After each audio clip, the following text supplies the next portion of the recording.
Blackledge and Holly Rowe, the SEC on ESPN. We welcome you. Davis Wade Stadium in Starkville. Our college football presented by Cars.com, and it's number 16 Texas A&M against the 15th ranked Bulldogs of Mississippi State. You take a look at the standings, the Alabama-LSU game, where game day was. That one comes up later, but right now, this will move one of these teams into second place, whoever the survivor is, between the Bulldogs and the Aggies. Kevin Sumlin's done a great job on the road, going back to his days with Houston. 10 straight wins away from College Station. On the other side, Dan Mullen, his team, their first loss last week. We saw it against the Crimson Tide of Alabama, but they feel like they have bounced back and had a great week of practice, and they're ready to put that number 15 ranking back to work today. Mississippi State won the toss, and they have elected to receive. Taylor Bertolette set to kick off. Ladarius Perkins, Jamie and Lewis are back deep. If you're looking at the uniforms and you're unaware of what's going on, Texas A&M wearing black, Mississippi State in all white. And a white out here in Starkville. From the 2-yard line is Jamie and Lewis. And Lewis gets out to the 20. And that is it. And that's where Mississippi State will go to work. And we welcome you to Starkville. Brad Nessler, Todd Blackledge, Holly will join us in a minute. Partner, we saw these guys a week ago. They got steamrolled by Alabama, but that's happened to everybody. But they feel like this is their bounce-back game. Yeah, I think they feel like their chips back on their shoulder, talking about Mississippi State. Texas A&M, highly explosive offense. It'll be fun to watch them and their quarterback, Johnny Manziel. Very similar teams, very evenly matched. I think turnovers and the kicking game will tell the story today. Tyler Russell, the quarterback, having a sensational season. Not a good game a week ago, just kind of average, but here he is to throw on first down and completes it out for a 4 or 5 yard gain. His numbers sensational, though. Second only to A.J. McCarron in the SEC in the quarterbacking department. 1,700 plus yards, 15 touchdowns. The one interception he threw last week he'd definitely like to have back, because that was in the end zone when Mississippi State was trying desperately to score against Alabama. 3 wideouts for Russell in the pistol set here on 2nd down and 6 from the 24-yard line. And here's Perkins bouncing it outside, and Perkins, big gainer, out to the 38-yard line. Best run he's had in the last 2 weeks. Let's take a look at our impact players. Brought to you by Jared, the Galleria of Jewelry. And one of those impact players just carried for 14 yards, Ladarius Perkins. Chad Bumpus only had 1 catch against Alabama. They've got to get him more involved this afternoon. And Jonathan Banks, 4 interceptions on the season, is the leader of the Bulldogs secondary. And again, Bulldogs not in maroon, in all white. And again, Texas A&M is the opposition as the right tackle Sidaway jumps. Ball start on the offense. Number 77, 5-yard penalty, first down. Matt Leffler, our referee. So our first penalty of the ball game. Dan Mullen in his 4th season, 28-18 coming into this one, and was very upbeat in our meeting yesterday about his team bouncing back from the 38-7 loss to Alabama a week ago. Best start for this Mississippi State team since 1999. Empty backfield now for Tyler Russell. Perkins split out as an extra wideout. Russell hit the backfield, and down he goes. Nice pressure, Demontre Moore, and he is one of the impact players defensively for Texas A&M. Well, that gives him 11.5 sacks on the season. Very quick first step, goes an inside move, gets past the center. Dylan Day, who wasn't aware of him coming into his inside, playing with a little bit of a banged up ankle, but he didn't show any signs of slowing down on that play. Well, you very seldom see a guy leading the team in sacks and also leading the team in tackles from his defensive line spot, and he does in both categories. As Sledge said, 11.5 sacks already on the season. Here's Perkins off the right side, bent backwards after he picked up about 3. Obioha, the other defensive end, on the stop there. One of the things that A&M has done very well so far this season, everybody talks about their offense and how high scoring they are and how quick they start, but their defense has started with 3 and outs just about every game as well. And that has given that offense a chance to get off to a quick start and score first. Mark Snyder, the defensive coordinator for Texas A&M. This is what you like to have as a defensive coordinator. The opposition in a 3rd down and 18. Bulldogs 42% on their third down conversions this year. Here's Russell sidestepping now, hit as he tried to throw. Stephen Jenkins coming in to get to the quarterback, and Russell's slow to get up as well. Yeah, they kind of fooled him. Jenkins came on a late blitz and nobody picked him up. He was off the line of scrimmage. He delayed a half a count and then got in untouched. And we saw the same problem last week with Alabama. When Mississippi State went empty backfield, Alabama brought a middle linebacker a little bit late and nobody accounted for him. I was just going to say he was hit too often last week too. Swedenberg to punt. Dustin Harris waits on the other end. Harris fair catch as he looks into the sun. He'll take it at the 27-yard line. Johnny Manziel, if you haven't seen him play yet this year, an exciting quarterback. He'll have it in his hands, the first offensive set for the Aggies when we come back to Starkville after this.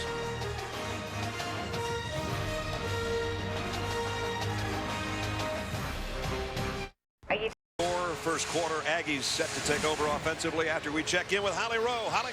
Well, guys, it was an early kickoff time here, 11 o'clock local time in Starkville. So how did Mississippi State get their players up and ready for this game?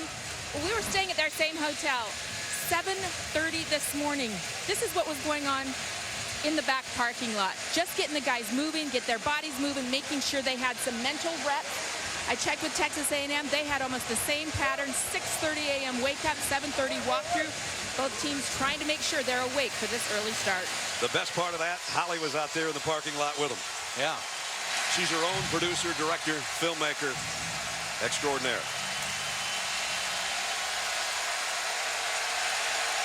Aggies first snap from their own 28-yard line. Empty backfield for Johnny Manziel. And a 5-wide receiver group. And a straight run all the way. He's their leading rusher as well as one of the top passers in the SEC. Be really interesting to see now the balance that Chris Wilson and the Mississippi State defense have to choose of how to defend Johnny Manziel. How much man do you play in the back end? How much zone? Because there's a trade-off either way because of his ability to make plays with his arms and legs. Here he is on the roll, and the throw is complete, and a first down to Ryan Swope. Let's take a look at our impact players, brought to you by Jared, the Galleria of Jewelry. Mike Evans, leading receiver on this team, and Swope's right behind him. Swope with that catch for the first down. And DeMontre Moore, we've already seen his impact with a sack on the first series against Mississippi State. Manziel, quick throw, out complete to the other wideout. Evans, who we just talked about, and Texas A&M goes in a hurry. They average about 80 snaps a ball game. They've scored first in every game they've been in, and on 6 of their 8 opening drives. Not only that, their defense does a pretty good job, as they did in the first series, of forcing Mississippi State into a 3-and-out. Manziel, quarterback draw, sidesteps the first man and gets a first down. Oh, he's slippery.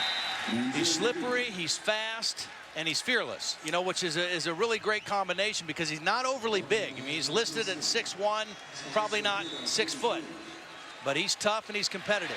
Now he gives it off to the tailback, Molina, and Molina, good gain. And again, Texas A&M hustles offensively. Cliff Kingsbury, their offensive coordinator, former quarterback, and a really good one in his own right not that long ago. Second down and 4.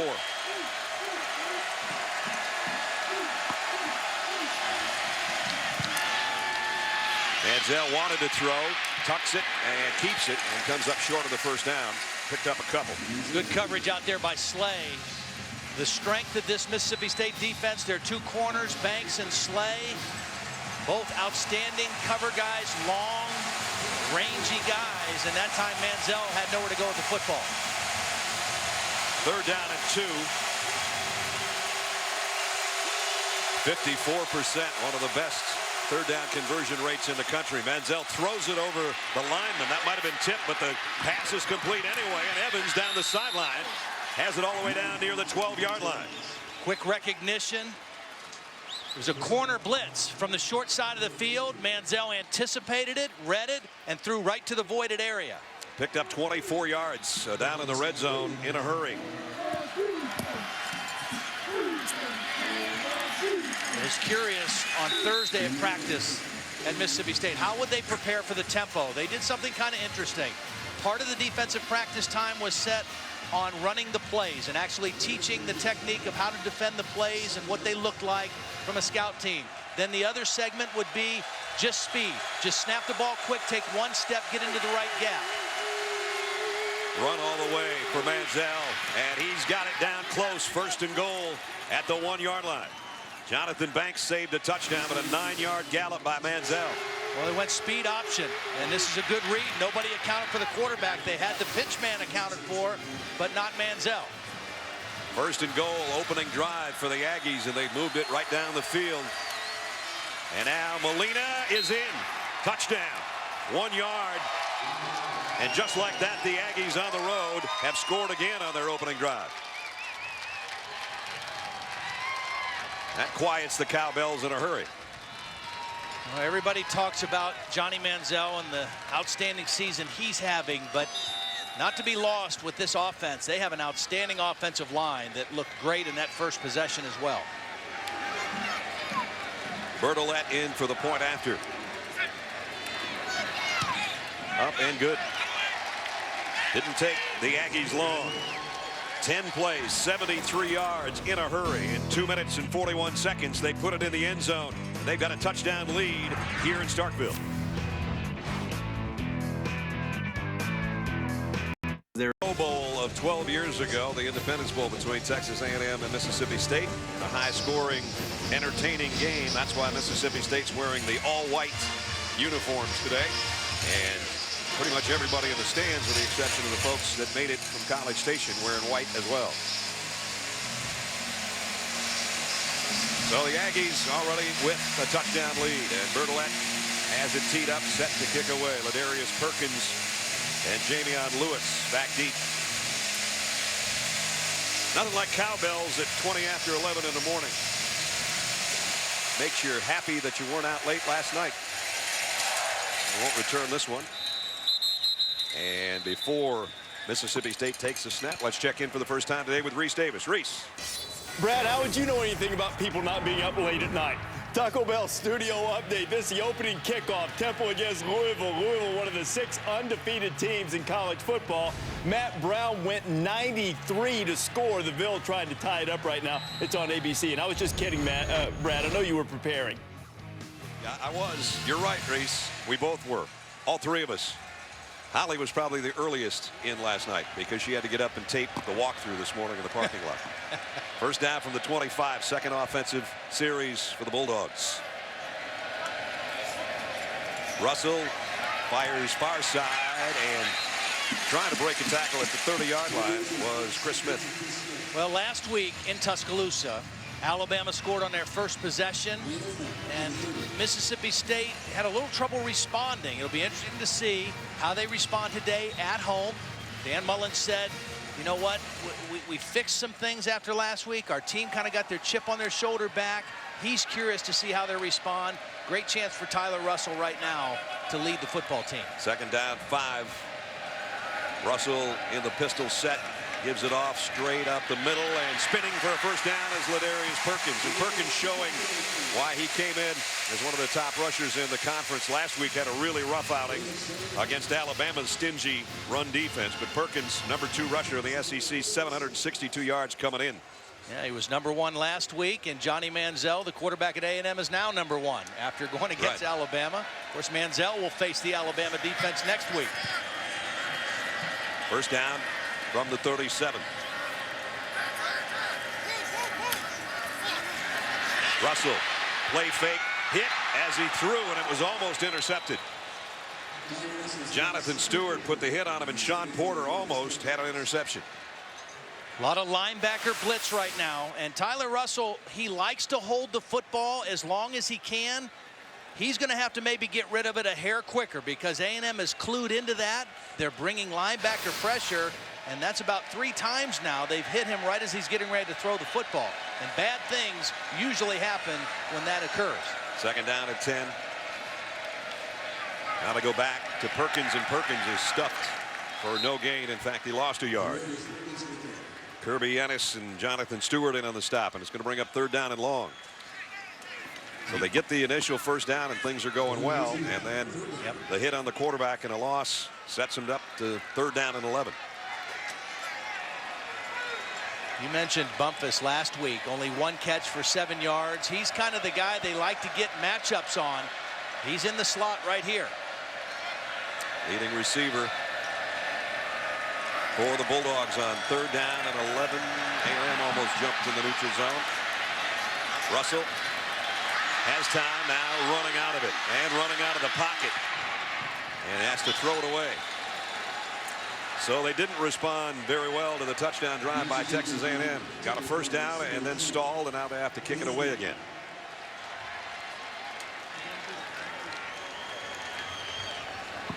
How important it is to stay ahead of schedule when you mix run and pass, get in 3rd and manageable situations. A&M in their scoring drive, 3rd and very short situation, easy to convert.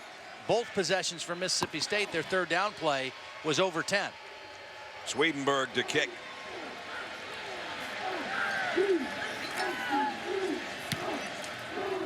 Not a good punt. Harris does have to call fair catch, though, and will take it back inside the 21-yard line. 7:13 remaining first quarter. Manziel and the Aggies back to work on offense in a minute. We mentioned the whiteout and the reason for the white uniforms today for Mississippi State in honor of the Independence Bowl in 2000. Shreveport, Louisiana. Last meeting between these two teams. The snow flying. Mississippi State rallying in a wild finish in overtime. A&M running back Jamar Toombs scored on a 25-yard touchdown, but Mississippi State blocked the extra point.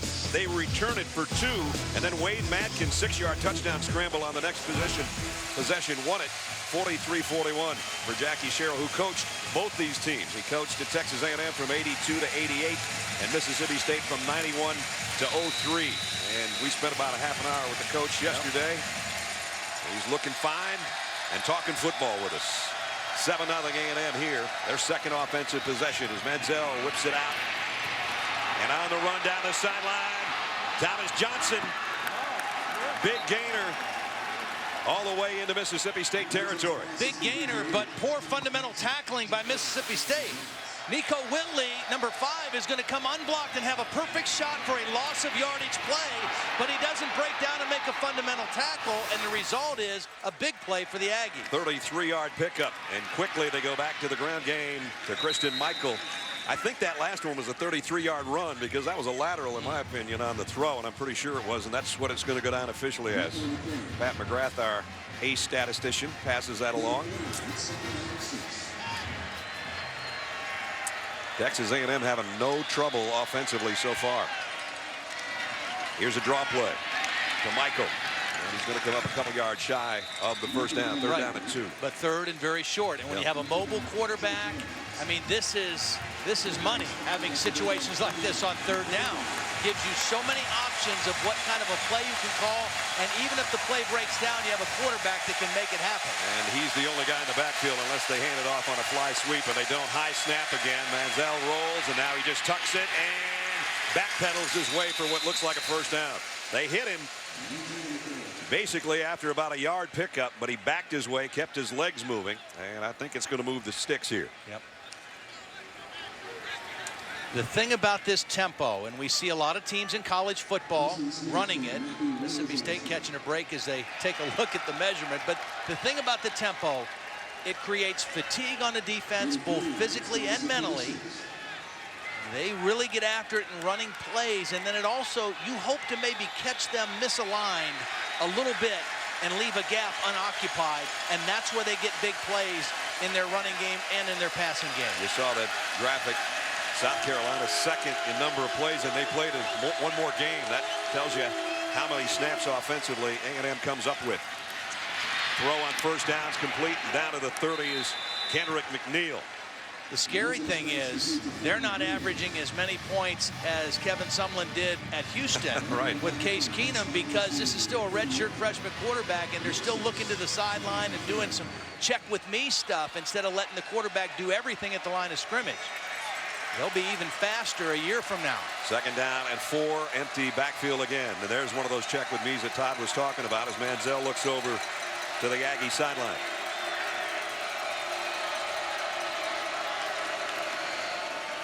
Manziel, quarterback draw, Cuts to the left and got the first down, and then out of bounds at the 22-yard line.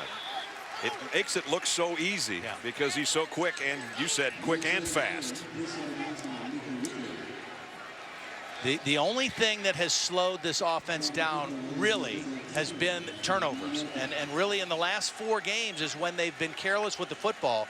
Minus 13 in turnover margin in the last 4 games, and that includes last week at Auburn, 0 turnovers. So before that, the 3 games prior, trouble with some turnovers. Here's the direct snap to Holmes, and Holmes hit finally for a loss. Nice play defensively by Love, the cornerback, and a loss of 3. You saw that graphic of Johnny Manziel, 3rd in the country in total offense. He's already got 38 yards rushing on 6 carries. And he's had some huge games where he's had 3 games with over 100 yards rushing and 200 yards passing. Empty set here on 2nd down and 13. And again, Manziel and the receivers check with the sideline. Mississippi State trying to disguise pressure. Manziel, plenty of time, running out of it. And now he's hit. Only a 2-yard gain. McKinney got to him, the middle linebacker. See, they showed pressure. They came up and got right on the line of scrimmage. Manziel looked to the sideline. They checked to a play to beat blitz and pressure, and then they dropped out and forced Manziel to scramble with a 3-man rush. Now can they stop him on 3rd down and long? That's what the cowbell-toting Bulldog fans are hoping. 3rd down and 11.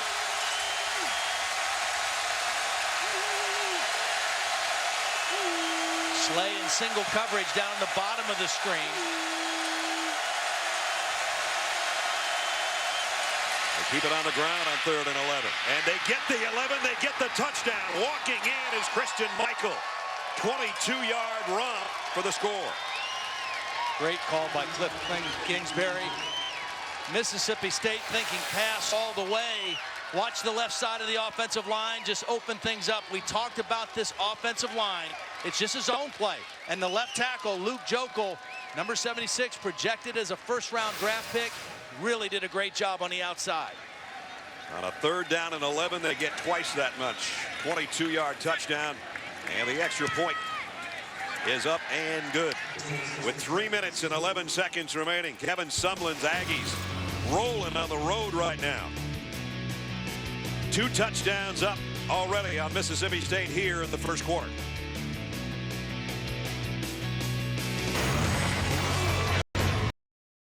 Cliff Kingsbury, the offensive coordinator, calling a great game so far. 14-0. Texas A&M out front, 22-yard touchdown. Well, the reason this was such a good call, even though it's 3rd and 11, there's 2 safety high. What that means is your numbers favor you to run the football, because this is also a defense that only has 3 defensive linemen in, 5 defensive backs, and 3 linebackers. So it gives you an opportunity to run the football. So even on 3rd and 11, the numbers say run the football. They get excellent execution. Not only do they get the 1st down, they get the touchdown. You mentioned their offensive line. Great blocking on that one. Michael basically didn't get touched. No. That was a cruise into the end zone. And now Mississippi State, they really need an answer. You talked about Coach Mullen telling us in the Alabama game, he said the doubt that he saw in his players' faces really came after the 2nd Alabama touchdown when they're down 14, and that's what they're facing right now.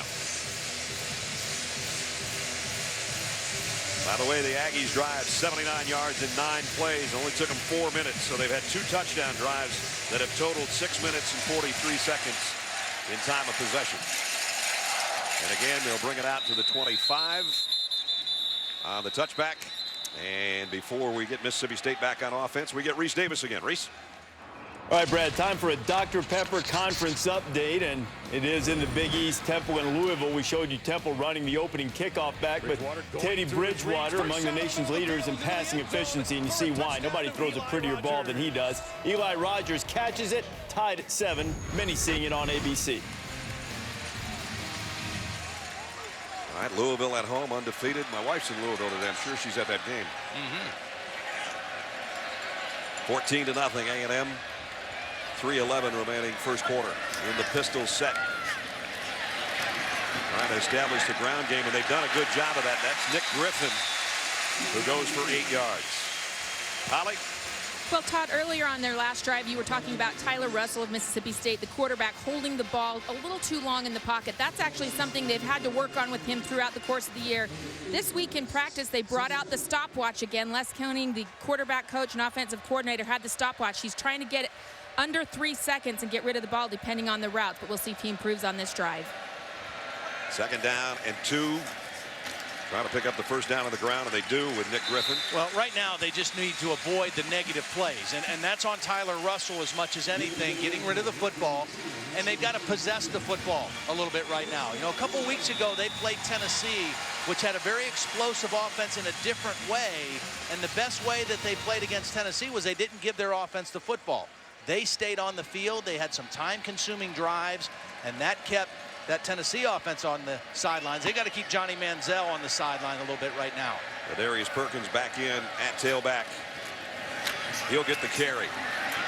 And he spins his way out for 4 or 5. National championship hopes on the line tonight in the Big 12. Kansas State and the Cowboys of Oklahoma State getting together. Saturday Night Football presented by Windows. 8 o'clock tonight on ABC. And those two clubs, they can make things happen offensively as well. Kansas State doesn't have to be a great passing team with the quarterback they've got.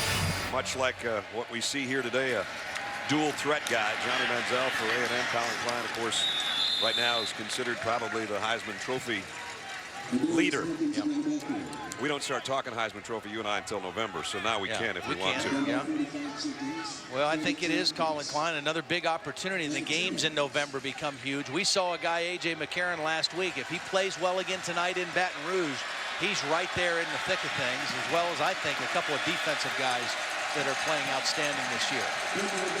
Redshirt freshman on the sideline. He might have his name mentioned somewhere down the line in years to come in that category. 3rd down and 2. And Russell's going to keep it. That's something you don't see. And he popped the ball out. Perkins covers it. But there's the negative play and almost a turnover. Well, he was very close to the first down. Not known as a runner. Trying to fool the A&M defense a little bit. And the ball, the helmet right on the football. And now it's a decision time. And I think Dan Mullen has to punt because they lost yardage on the fumble. If they would have been 4th and less than 1, I think he might have gone for it here, but because the ball went backwards and they lost a couple yards, he has no choice but to punt the football back to A&M. Tony Hurd, big hit. Not only that, Russell sort of limped off, and Perkins, who recovered that fumble, he took a kind of a wicked hit as well in the backfield. So double damage done, not only having to punt, but the two guys involved in the play both came off limping. 44-yard punt, no return, 7 seconds remaining in the first quarter, a quarter that's been dominated by Texas A&M. Not necessarily in time of possession, but they don't need much time the way this offense is rolling right now. The thing that I'm impressed with Johnny Manziel, I mean, he's obviously going to continue to develop and grow as a quarterback and learning how to be a quarterback who's a great athlete. I think right now he's still a great athlete learning to be a quarterback.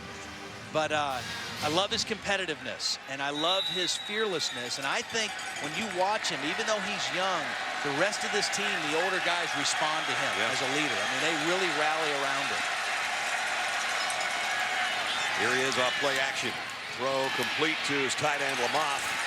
And Lamoth gets 2 or 3 before he's knocked out of bounds to end quarter number 1. End of the first quarter, end of the first quarter. So we played 15 at Davis-Wade Stadium in Starkville. Fans excited about this matchup against the Aggies. So far it hasn't gone well. End of 1. Texas A&M 14, Mississippi State nothing.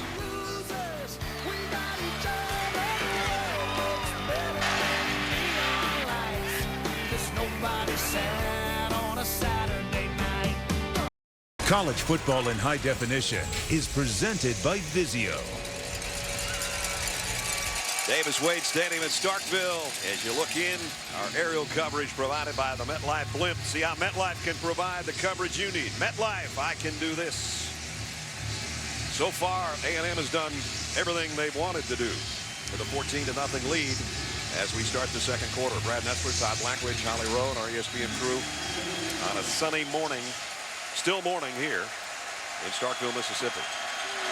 Johnny Manziel and company working from the 16-yard line. He'll throw on first down. Maybe. Rolls and outruns the defense to pick up positive yardage all the way to the railing. Pickup of about 4. See, that's the dilemma with playing defense against a guy like this. That was a zone defense. They rushed 3 and dropped 8. Okay, so you make him hold on to the ball a little bit longer, and you try to contain him, but he still breaks out and gains 8 yards on the scramble. On third down and 2, they go straight ahead with their running game. Molina's got the first down, picked up 4 out across the 25-yard line. And again, A&M doesn't waste any time getting back to the line of scrimmage. So far, Mississippi State has been able to get lined up. They just haven't been able to stop them. Throw quickly out, and might be another first down to Johnson, and a flag down after a pickup of 11, but this one might be coming back. Could have been an illegal block over there trying to get the wideout free. Holding. Offense. Number 7. That's a 10-yard penalty. Repeat. Third down. Wachiku, the other wide receiver, wasn't an illegal block. It was an illegal hold. So they will bring it back. Just a quick catch and throw. Wachiku trying to open things up on the sideline, and in position, just got too much a hold of the jersey. Boy, I guess he had the jersey, the shoulder pads, and everything else out there. And this is where Mississippi State has to take advantage of a negative play, whether it was a defensive play or a penalty. You get them behind the chains a little bit, you have to capitalize. The spot foul, they're going to make sure they've got it at the right yard line. Have it set at 1st and 13.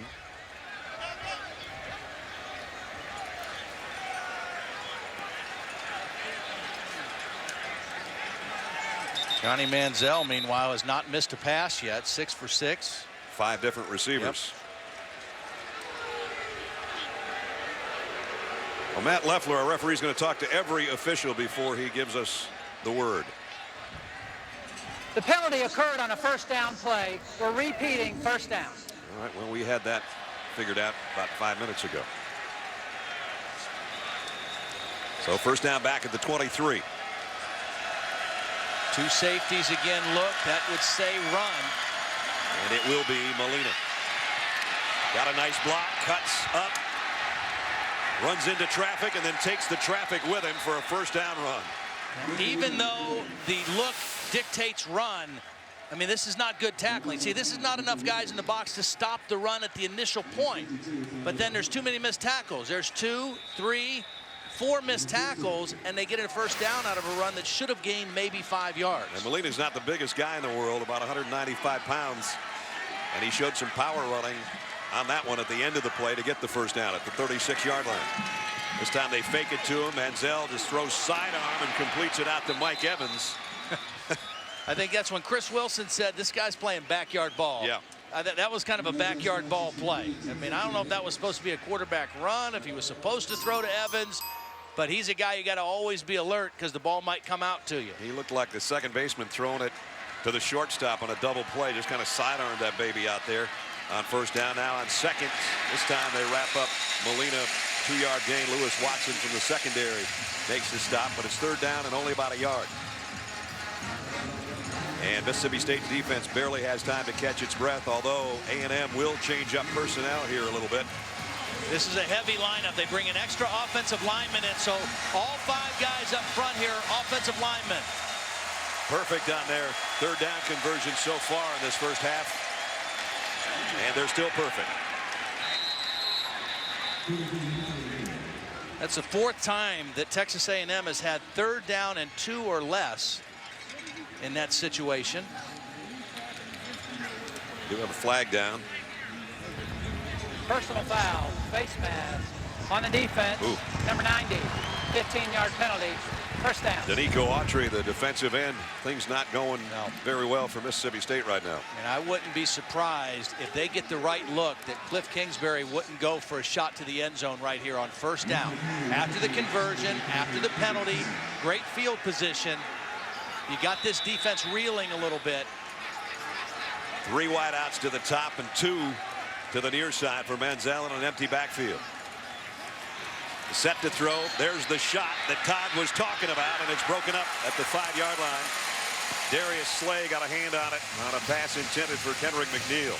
Good job by Slay. He was actually the outside defender, but he had his eyes turned back inside. So he saw that throw to the slot receiver and was able to leave the outside and make a play on the football. First incompletion of the football game for Johnny Manziel.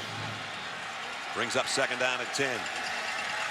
Play action and in a quarterback draw, and they got him bottled up this time, but he still ekes out a yard.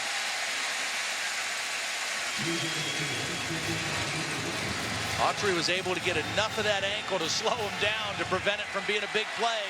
And now it's 3rd and 10, and this has been unfamiliar territory a little bit for A&M. Remember the last time they had the run on 3rd and 11 that went all the way for a touchdown. 11th play of the drive, perfect on 3rd down so far. Can they pick up 10 more? Manziel all day to throw, and now he's going to tuck it, and he's going to get the 1st down and a bunch more. Manziel still on the run. He'll score. Touchdown, Aggies. 37-yard run by Johnny Manziel. Well, I talked about the balance. Do you play man or do you play zone? If you play man, all these defenders are going to be running with receivers, and everybody turns their back to the quarterback. And so if he gets past the line of scrimmage, there's nobody that sees him, and there's nobody that's able to tackle him in the open field. And the longest run allowed by Mississippi State this year is a touchdown to make it 20-0. Unsportsmanlike conduct will be added on the kick, but right now the extra point set to make it a 3-touchdown lead for Texas A&M on the road.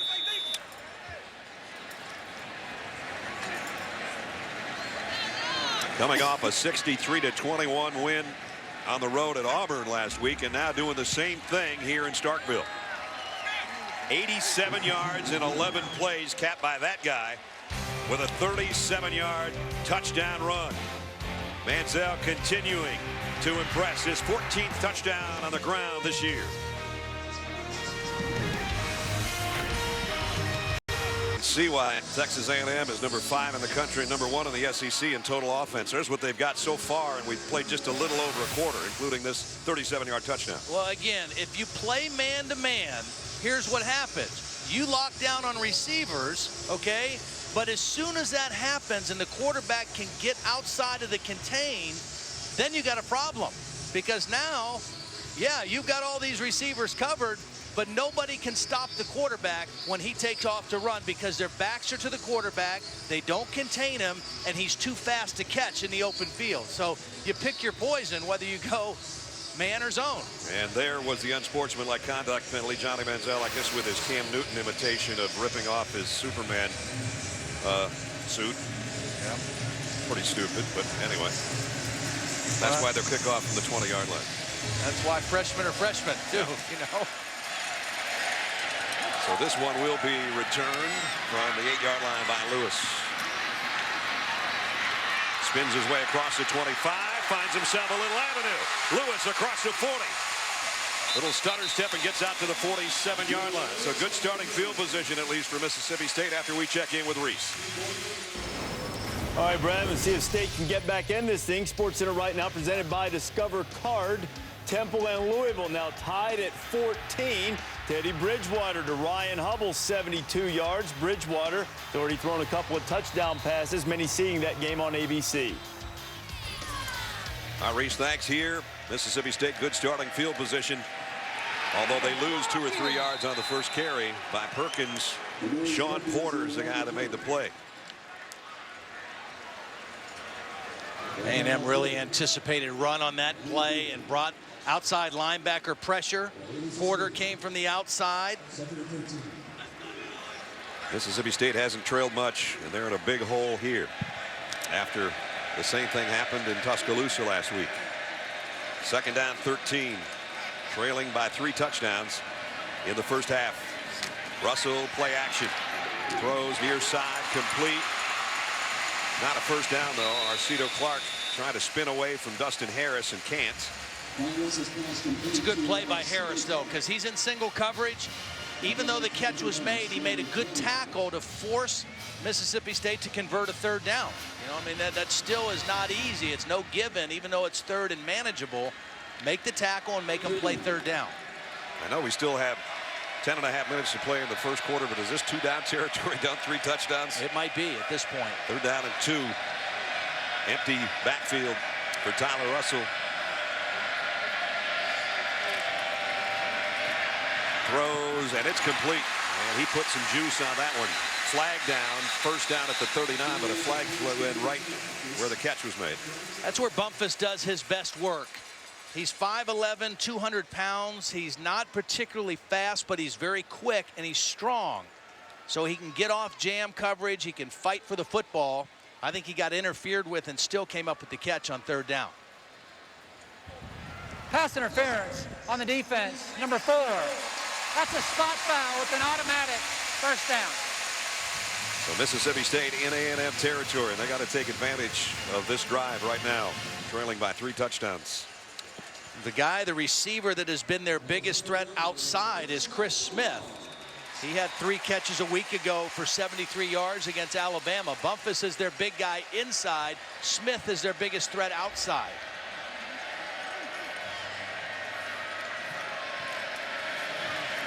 Straight up the middle is Perkins. And a good run again. Perkins got it to the 33-yard line. Pick up a 5 as we're under 10 minutes here in the second quarter. Last week in Tuscaloosa, after Alabama went up 21-0 quickly, the Bulldog defense actually settled down and went about 5 possessions out of 6 where they forced a punt.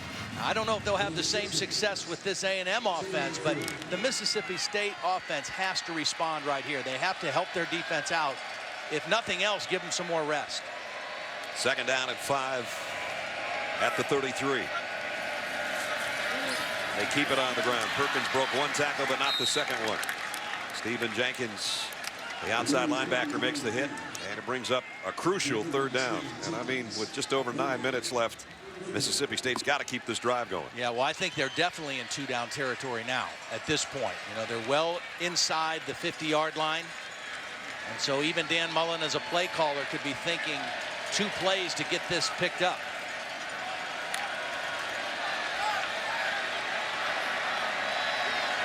Russell flanked by Perkins. High snap. He's going to keep it himself again. And this time he gets the 1st down. And he's still on his feet. And he uses all that 220 pounds to get it down inside the 20-yard line. Well, and he protected the football, too. No question on this one. Actually, this was Prescott, the backup quarterback in, the 240-pounder. Nice job running for the 1st down. This time stuffed for a loss. Dustin Harris again making the play. And Prescott, the redshirt freshman, we knew we were going to see him. He came in late in the game against Alabama, but by design we knew they were going to use him today, and I apologize that I missed that call on that run. Well, the silver on white was a little tough to see from up here. And the Hail State, everybody's not named Hail State, unfortunately, in the all-white uniforms. Tyler Russell back in there now on 2nd down and 11.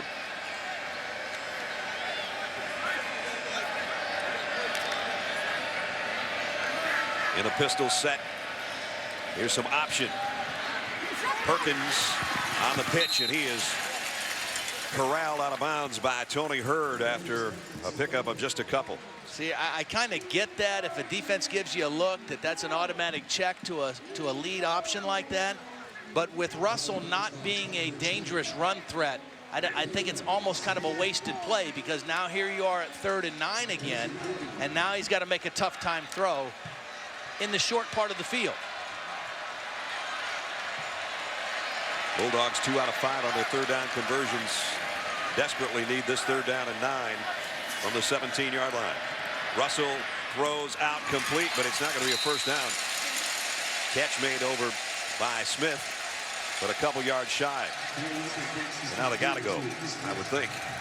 4th down and 3.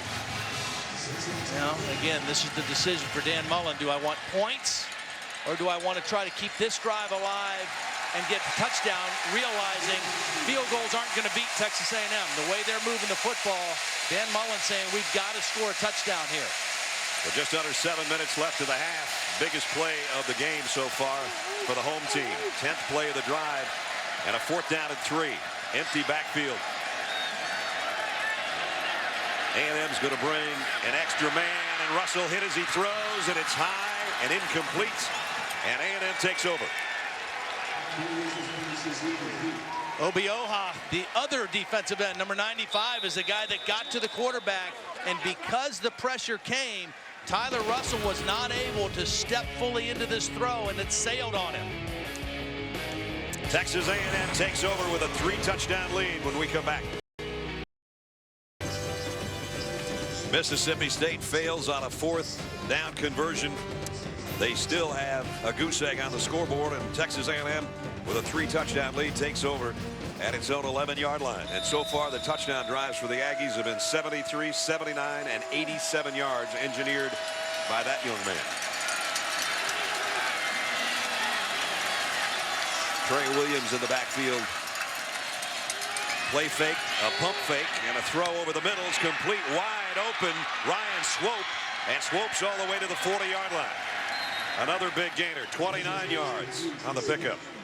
This is a quarterback that is feeling it. They fake the quick wide receiver screen, which is so much a part of what they do. The Mississippi State defense bid on it, and that opened up a big throw down the field for Swope. Manziel only 1 incompletion so far. Back to the ground game. Trey Williams on the carry, and he picks up 7. Holly? A&M's leading receiver, Mike Evans, with 47 receptions entering this game, is likely out for the game with a looks like hamstring injury. They won't tell us injuries, but based on what I've observed, that's what it is. His backup, number 11, has 3 reception, guys. All right, Holly, thanks. 2nd down, play fake. Manziel trying to run away from the pressure, gets away from the pressure, throws on the run, got a man wide open at the 30-yard line. Down the sideline, flags down. Darrell Walker takes it to the 4. Again, a penalty marker back at the 45. And a penalty marker at the end of the play that's probably going to be a face mask. Would have been a 48-yard pickup. Manziel's just, it's like he's just out there playing in the backyard. Yeah, he looks like a guy that just says, you know, go down to the Buick and cut in and I'll throw it to you. It's interesting, too, because one of the things that Kevin Sumlin. Both teams. Personal foul, face mask on the defense, number 5. Holding on the offense, number 20. Those penalties offset. Replay the down. One of the things Kevin Sumlin told us was, as the season has gone on, the receivers are doing a better job of adjusting to Manziel's scrambling. He said early in the year, they were just like the fans, just kind of watching him do his thing, and now they're starting to adjust and move when he leaves the pocket, and that was an indication there. He finds an open guy, makes the play. The ability to keep plays alive. I think the best 2 young quarterbacks, dual threat guys that I've seen recently are this guy and Braxton Miller of Ohio State. I mean, they are both dynamic players as runners and throwers. 2nd down and 3, so they bring it back to what we originally had, and Manziel set the throw again. Fires, completes. 1st down throw to the 40. Wachiku. How about the protection, though? And this offensive line, again, you got 2 tackles in Joko and Matthews that are 1st-round potential picks. A center in Lewis that has started. This is his 43rd consecutive start. Straight up the gut is Trey Williams, and Williams goes for 8 or 9. Coming into the game, this team, A&M, leading the SEC in rushing, 238 yards a game. Johnny Manziel, the leading rusher individually in the league. And everything kind of runs off of that. Got 191 yards already. They had 352, a season high last week as they rolled over Auburn. Manziel, the quick throw to the outside, 1st down. This one's Kenrick McNeil. And this is just pitch and catch right now. And you know what? I'm not trying to get ahead of myself at all, but I'm intrigued by this offense going against Alabama's defense next week, because they're going to get knocked around tonight when they play LSU. The physical running game of LSU, that Alabama defense will get knocked around a little bit. It'll be a real challenge. Look at this set, a full pistol, if you will.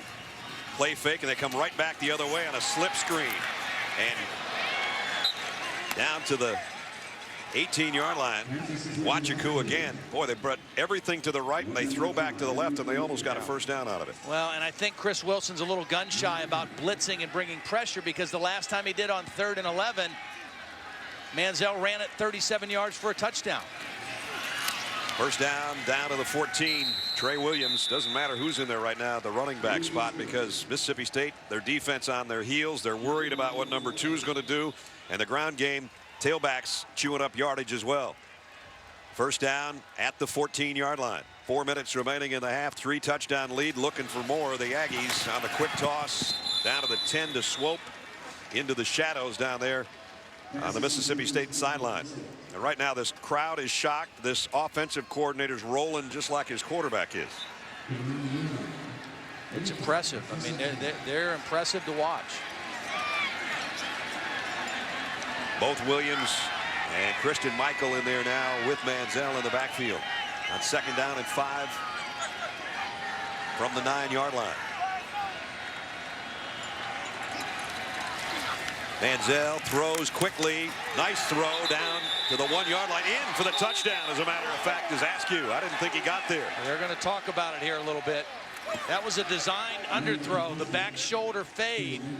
Manziel throws that extremely well. Take another look from another angle. I thought he was a yard shy, but well, there's a question whether he had full control before he went out of bounds. I think that's part of the question. The receiver, number 9, stepped out of bounds. Therefore, that's a penalty. Lost it down at the previous spot. 3rd down. Apparently stepped out of bounds before the pass was made. Wow. Because we couldn't see it at the end of the replay. It was before Manziel threw it out there to him. So he stepped out of bounds, came back in. That's a penalty against A&M, and it's about the first miscue they've had in what looked like a touchdown. Instead comes back where it's going to be 3rd down. They can get a first down at the 4. Manziel, empty backfield. This has got a run for him written all over it, you would think. You got to rush disciplined if you're Mississippi State. The previous play is under further review. So they're going to review the previous play. We're going to take a timeout here.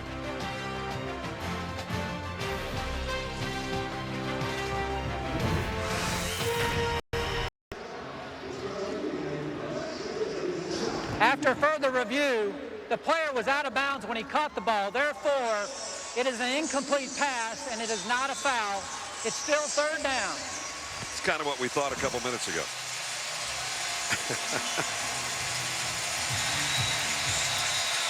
I'm just going to leave it at that, partner. Yep. 3rd down and 5. Different look now as they've got Trey Williams in the backfield with Manziel.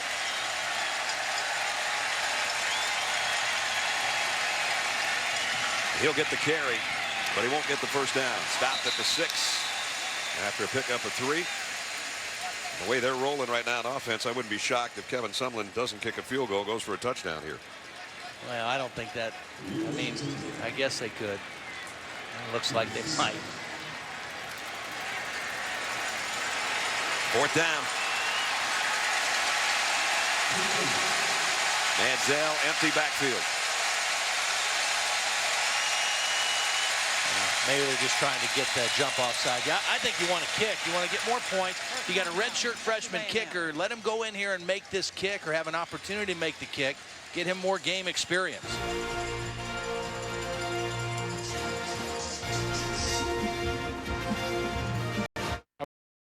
(21-0) Texas A&M. College football presented by Cars.com. The kicker is out there now. Taylor Bertolet. And 10 out of 16 on the year. And as Todd said, give your redshirt freshman a little confidence builder with a chip shot here. The 24-yard field goal attempt by number 24. Hey, you may need him to win a game for you at some point here down the stretch.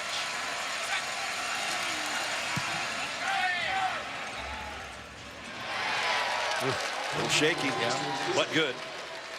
So 24-0. A&M out in front. Johnny Manziel, he's been a highlight all to himself so far today, Todd. He really has. I mean, I was excited to watch him. First time seeing him in person. And he's he's just a ball player. You know, I mean, he's got great instinct and feel for the game. He's fearless as a runner, even though he's not a very big guy. And he's shown that he can throw the football as well. I mean, he has excellent instincts and feel for the game, and he's a kid that's only going to get better as a quarterback. Perfect fit for this offense of Kevin Sumlin and Cliff Kingsbury. There's his numbers so far, including 82 yards and a touchdown on the ground.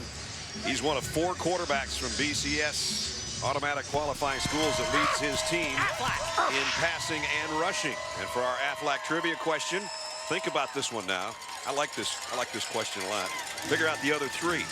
And I think Todd already mentioned one of them earlier in the broadcast.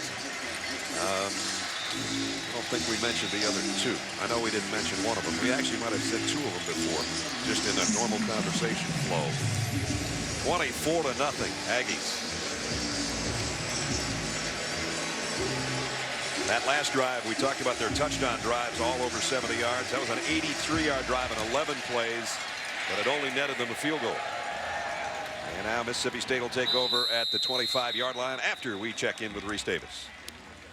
All right, Brad, coming up on the Lexus halftime report, Oklahoma's getting tested and Florida's playing old man football against Missouri. And I mean old like old, slow, tired of getting beat up after losing to Georgia last week. Louisville's one of the undefeated teams. They've got their hands full with Temple. Dr. Lou will shed the comfortable cardigan. Join Mayday to look ahead to Alabama and LSU tonight. All right, guys, we'll see you in a little under 3 minutes. Mississippi State would like to get something mustered here offensively before halftime. Any kind of points would look pretty good about now. And Derek Milton, short gain. Jonathan Stewart drags him down. Fans came in here today hoping that Mississippi State was going to rebound from their first loss of the season. There's Coach Sherrill, who coached both these teams, as I mentioned, and was part of that Snow Bowl. That's the reason for the whiteout and the all-white uniforms for Mississippi State today. That game that was played in Shreveport 12 years ago. This is the 6th meeting all time between these 2 teams, and it is all one-sided for Texas A&M right now. On 2nd and 9, low snap, got the handoff to Perkins, and Perkins gets it out across the 30-yard line. I think the biggest surprise for me so far in the first half has not been A&M's offense. I expected them to have success. I think it's the A&M's defense. I didn't expect them to stop and to shut out Mississippi State in the first half. Alabama's defense, I understood that last week. I mean, that's a different deal. I thought Mississippi State would respond, and this would be a high-scoring shootout type of a game. And so far, A&M's defense has dominated. This looks wrecking crew-like for A&M. 3rd and 5. Russell throws complete to Perkins, and he's not going to get to the first down marker, though. 2 yards shy. Devontae Harris out there makes a nice open field stop. Well, the crowd is going to boo, but I think Dan Mullen realizes he's going to have to punt here. A&M realizing that they want the ball back. They're going to take a timeout. With 1:33 remaining, they're going to get the football back, and the way their offense has been rolling, that might be enough to get at least another field goal. That's what we asked you a couple minutes ago. Realized we didn't give you a long time to come up with the other 3 quarterbacks, but here they are. Other than Johnny Manziel, Braxton Miller of Ohio State that we've seen this year, Denard Robinson of Michigan, and I bet a lot of people didn't get the Tevin Washington from Georgia Tech. There's your dual threat guys, quarterbacks to lead their team in rushing and passing. Denard Robinson has an elbow injury, won't play today. He's not going to start against Minnesota, so he won't be able to add to his numbers. Tevin Washington might not start for Georgia Tech, so he might not add to his either in their game against Maryland.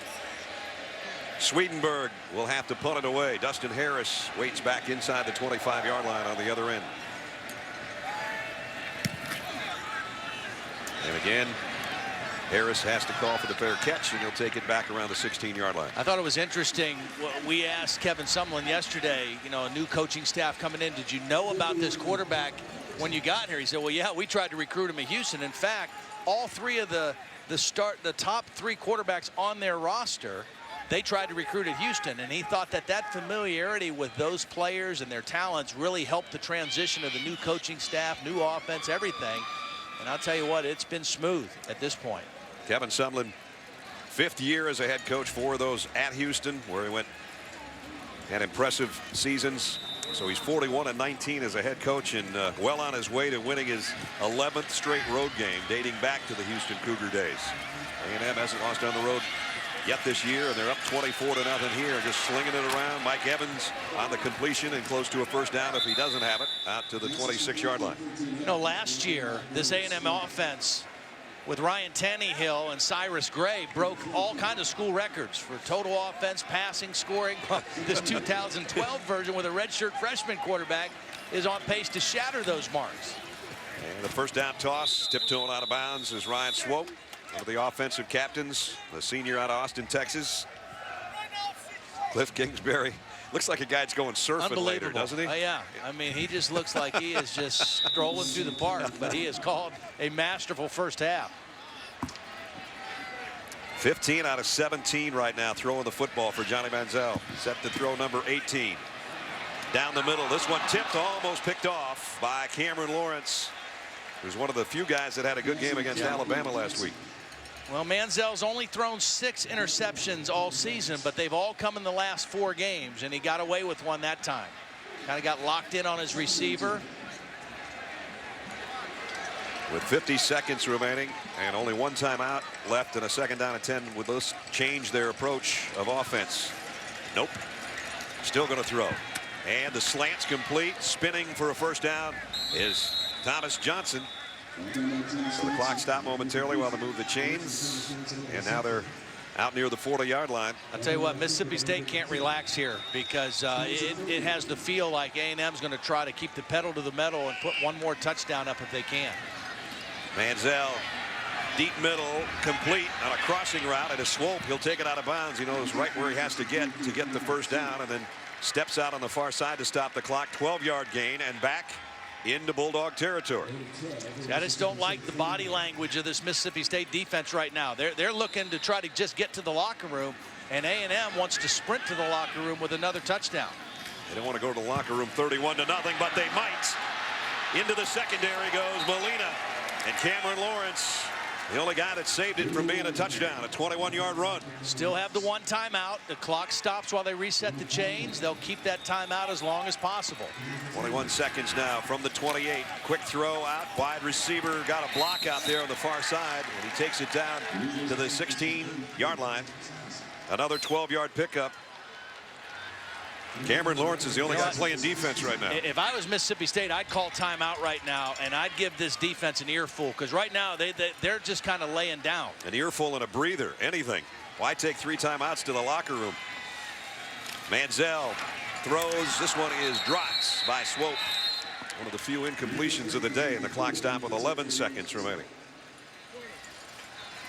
Well, now you think they take an end zone shot, and then if they don't get it, take the field goal.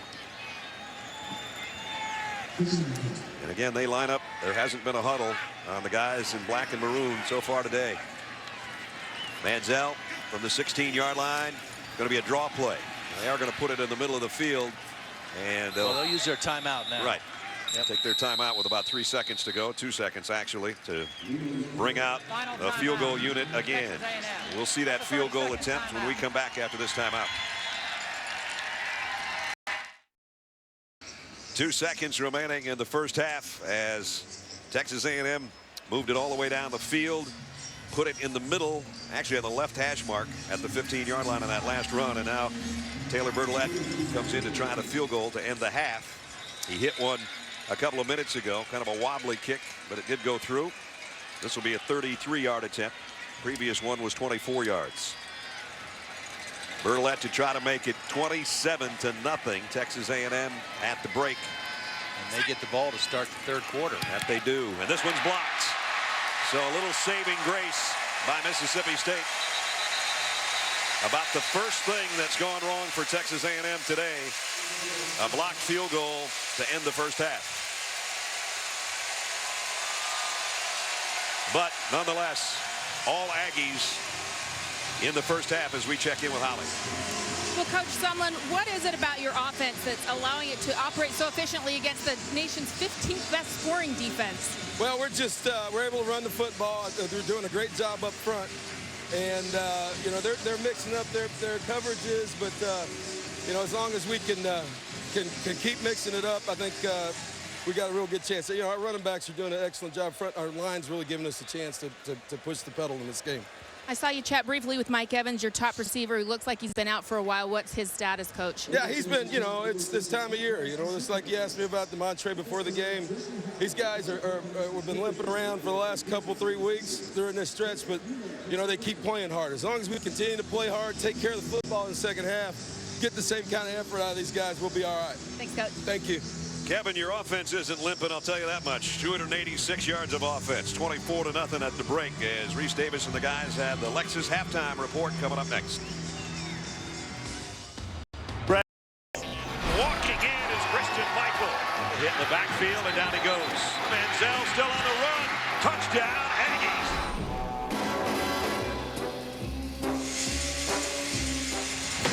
Speaking of cars, welcome back to ESPN's College Football presented by Cars.com. All Texas A&M in the first half, just about set to start the third quarter of the SEC on ESPN, and the newest member of the SEC, the Aggies, all over Mississippi State right now.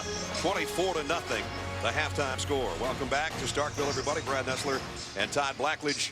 Todd and I wearing these pins for National College Football Day. First football game was played in 1869. Rutgers beat Princeton 6-4. That was in 1869. I don't think either one of those teams has seen anything like Johnny Manziel. No, I'll tell you what, this Aggie offense has looked pretty special here in the first half. Johnny Manziel doing it all, running and throwing, great balance. They've had the Mississippi State defense off balance the whole game, but the real surprise to me, A&M's defense, holding Mississippi State to 87 yards of offense in that first half. That's the thing that really stood out to me in the first half. Manziel had almost that much on the ground himself. 10 carries, 82 yards and a touchdown. 18 out of 22 for 164 through the air, and it's just been a machine. 5 drives, all of 9 plays or longer for A&M in their scoring marches. The only blemish was the blocked field goal on the last play of the second quarter, but they're going to get the football first to start the third. Well, and as Kevin Sumlin told Holly coming off the field, the offensive line set the table. I mean, that front 5 has been very impressive, and no pressure on Manziel, no problem running the football, and when you can dictate what you want to do offensively, boy, it's a long day for a defense. Devin Bell re-tees it. And Mississippi State hoping for much better luck in the next 2 quarters. Or they'll lose their second straight game in lopsided fashion. Bell's kick about 3 yards deep, and Trey Williams is going to have to take a knee as he bobbles it. And Todd, take a look back for Johnny Manziel for us in the first half. Well, beautiful first half, and when you defend him, you got to make a decision. Should we leave a guy in to spy him? Well, if we do, then what the problem is, that takes a guy out of the defensive positioning in terms of pass defense. They fake the screen pass. It leaves an open void because you got one guy trying to account for the quarterback. That leaves you playing 11 on 10, and Johnny Manziel has not made many mistakes. He had one errant throw that almost got picked off. Everything else, he's been really under control.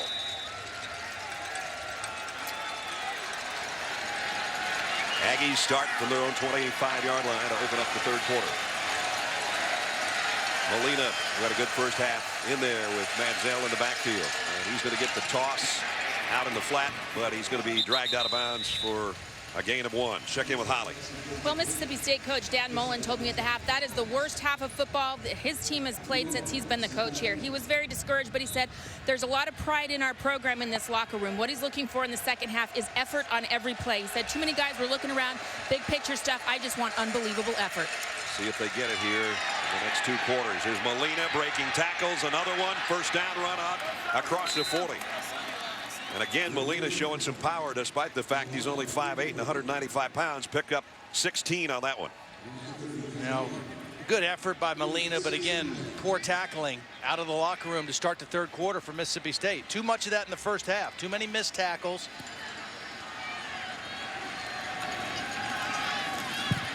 This one, Molina, the lead blocker for Christian Michael, and he picks up 3.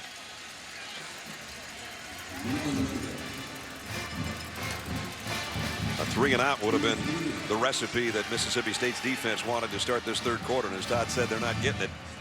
Empty backfield here for Manziel. Second down and 7. Gonna throw deep. Had a man trying to one-hand it. McNeil overthrown, incompletes.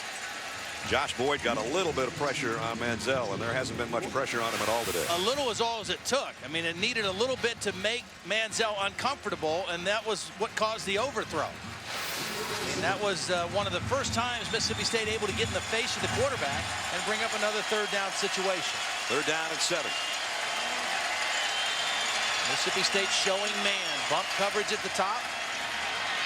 Manziel, he'll take off with this one. He's going to get the 1st down and a bunch more inside the 40 and all the way down to the 35-yard line. Again, see the trade-off. If you play man, you make it tougher to throw against tight coverage. But if he breaks contain, all your defenders are running in man coverage, and nobody can pick up the quarterback. I mean, that's the other side of that. Tighter coverage, harder to throw, but you're more vulnerable to a quarterback who can run. We mentioned earlier Manziel, who comes up throwing on 1st down, completes it out. Another 9-yard gain to Thomas Johnson. He's on his way to another one of those games, Ledge, where he's got 100 yards on the ground and 200 in the air. He had 3 of those coming in. He's already over 100 yards rushing. Well, some of the numbers that he's put up this season in some games is just ridiculous. I mean, games where he's had over 500 yards of total offense himself.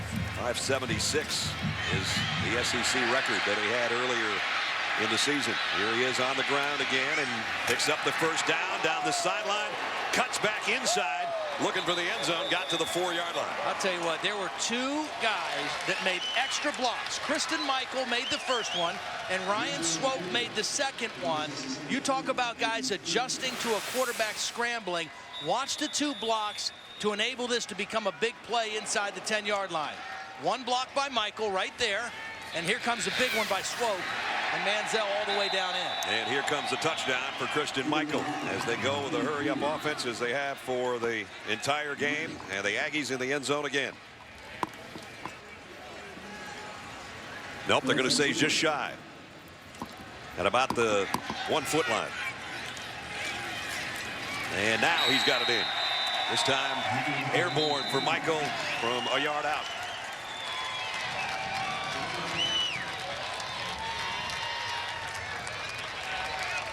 Wow. I mean, all I can say is wow. I mean, I just, you know, you have them in the locker room and you say, okay, guys, let's try to get this turned around. Personal foul, unnecessary roughness. Number 5, that penalty we enforced on the kickoff. Touchdown is good. Well, that's about the only roughness that Mississippi State's defense has had. An unnecessary one on Whitley. Yeah, it was a frustration penalty. Whitley just took a shot at Swope, you know, well away from the play, and this is just a defense that has had no answers today.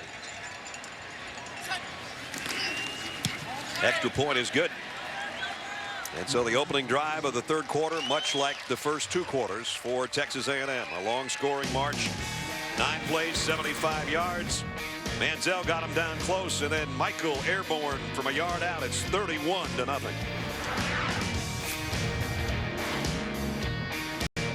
Drenched. Davis-Wade Stadium in Starkville. Aerial coverage provided by the MetLife blimp. See how MetLife can provide the coverage you need. MetLife, I can do this. That guy's done everything. Boy. On his way to another 100-yard rushing, 200-yard passing game. Johnny Manziel is another touchdown drive engineered by him, and Texas A&M leads 31-0. Obviously, Mississippi State's defense is struggling today, and that's an understatement. But this offensive performance by Johnny Manziel and A&M, this has been as impressive of an offensive football team that I've seen all season in person. I am really impressed with what they got going on. Every one of their drives has gone over 70 yards, including the one that opened up the 3rd quarter. A kick down to the 5-yard line to Perkins, and he doesn't get back to the 20. All facets of A&M's game working, including the special teams, with the exception of a blocked kick before halftime. NASCAR's Chase down to 3 races. Jimmy Johnson leading the closest race in Chase history, heading to the Lone Star State. Just 3 races remain. NASCAR Chase for the Sprint Cup at Texas tomorrow, 2 o'clock Eastern time on ESPN. Jimmy in the lead. It's been a NASCAR race for A&M's offense today. Let's see if Mississippi State can get something going here on their opening drive of the 3rd quarter. Perkins takes the carry over the 20-yard line of the 22, where he runs into Porter and Stewart, 2 of the linebackers. Tyler Russell was ineffective in the first half. Had a tough game against Alabama last week, and things aren't going so well today either. But they ended up, even though the last drive when they scored was against the twos over in Tuscaloosa, they had 256 yards of offense. They had 87 here in the first half against Texas A&M at home. That's going to be a loss on that one by Perkins. Demontre Moore makes the stop and a tackle for loss, and the first spattering of boos here in Starkville. Demontre Moore is ranked in the top 5 draft eligible guys by Todd McShay at ESPN. Again, he came into this game a little bit banged up with an ankle, but when he's healthy, got about a 4.6 speed. He's not the biggest defensive end, but an excellent pass rusher, and projects very well, as do their 2 offensive tackles. Has over 11 sacks. That tackle for loss gives him 20 on the season. That leads the club as well. 3rd down at 7. Russell steps up, throws low, and incompletes. Intended for Arcito Clark. And a 3 and out. Not what Mississippi State was looking for.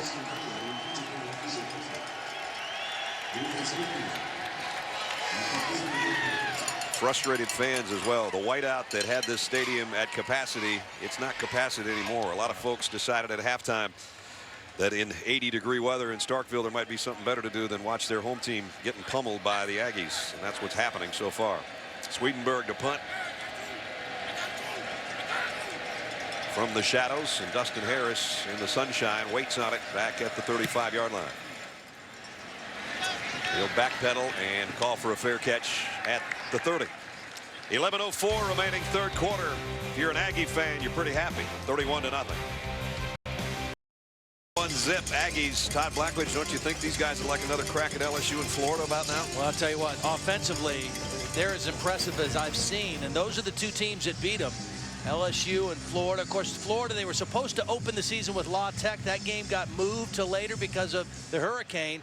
Only 17 points. That was their lowest output of the year. You see the turnovers against LSU really told the difference. But today, well on their way to maybe their highest output of the year. Oh, they got to Johnny Manziel. Cameron Lawrence, who's I mentioned, had the best game against Alabama. And he's one guy that showed up today to play defense. And he's got a sack on Johnny Manziel.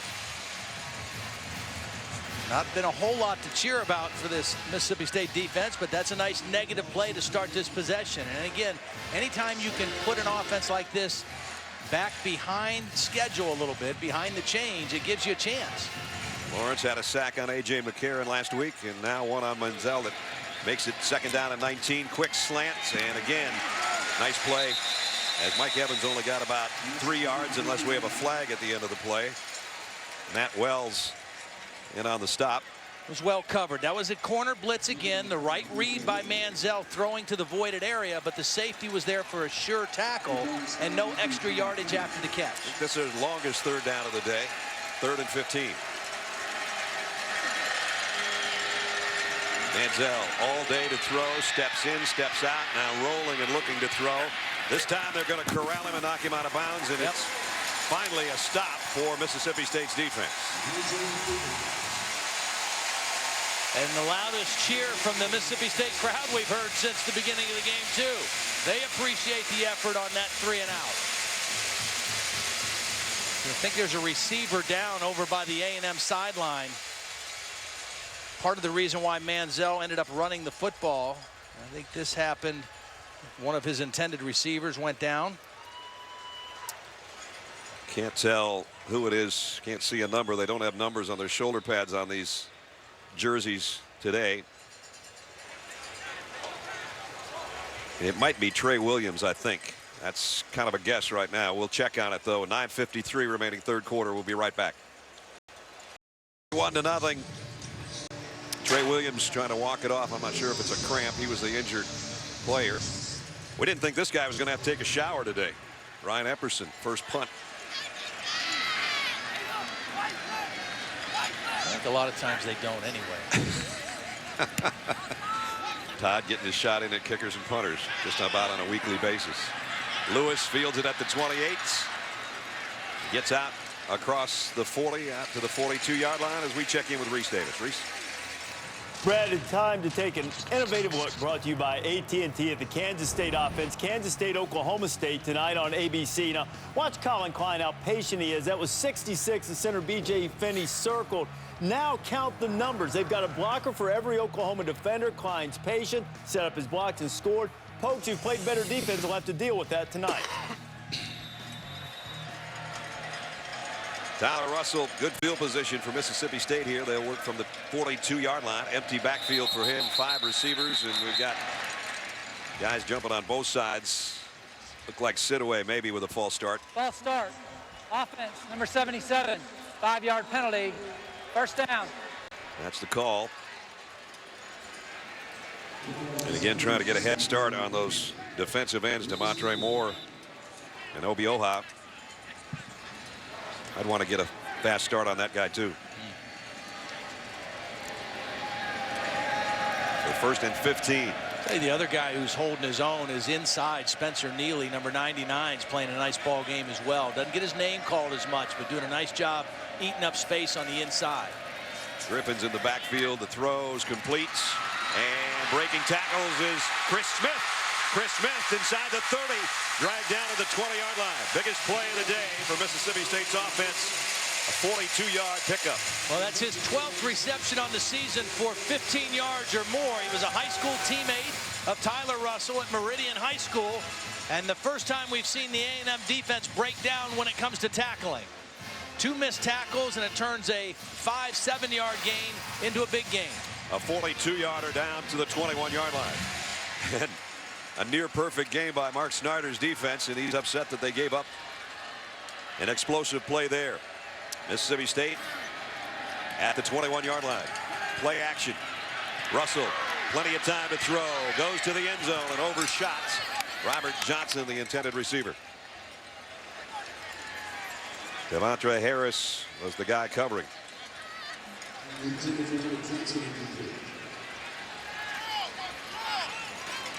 Second down and 10 at the 21. One of the areas where this A&M defense has a little bit of a problem, they don't have a lot of depth. That's where they're really trying to address in recruiting, is adding depth to their defense. It has not been challenged today. They haven't had to play a lot of plays because they've been effective against this Bulldog offense. Russell, blitz coming. He's going to throw in that direction, and it's complete inside the 15 to the 14, and it is Robert Johnson, the guy that he threw it to in the end zone. This is a pickup of 7, and this is definitely 2-down territory, I would think. Down 31 points, but yeah, third down coming up. Third down and about 3. Again, this is an area where I think Bumpus becomes a guy that you want to take a look at if he's getting single coverage. Here he is right here in the slot. Third down and 3. Play action. Russell throws complete, and it is Bumpus. Chad Bumpus keeps his balance and scores. Touchdown, Bulldogs. Good call, partner. 14-yard touchdown.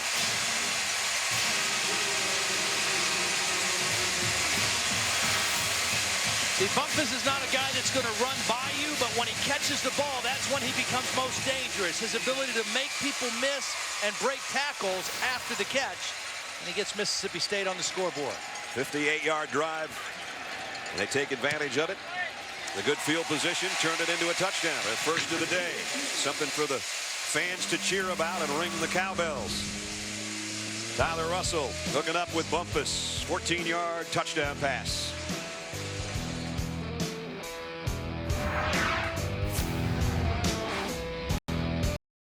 Today, 3:30 on our family of networks. Here, the SEC on ESPN. All Aggies, but at least a touchdown drive.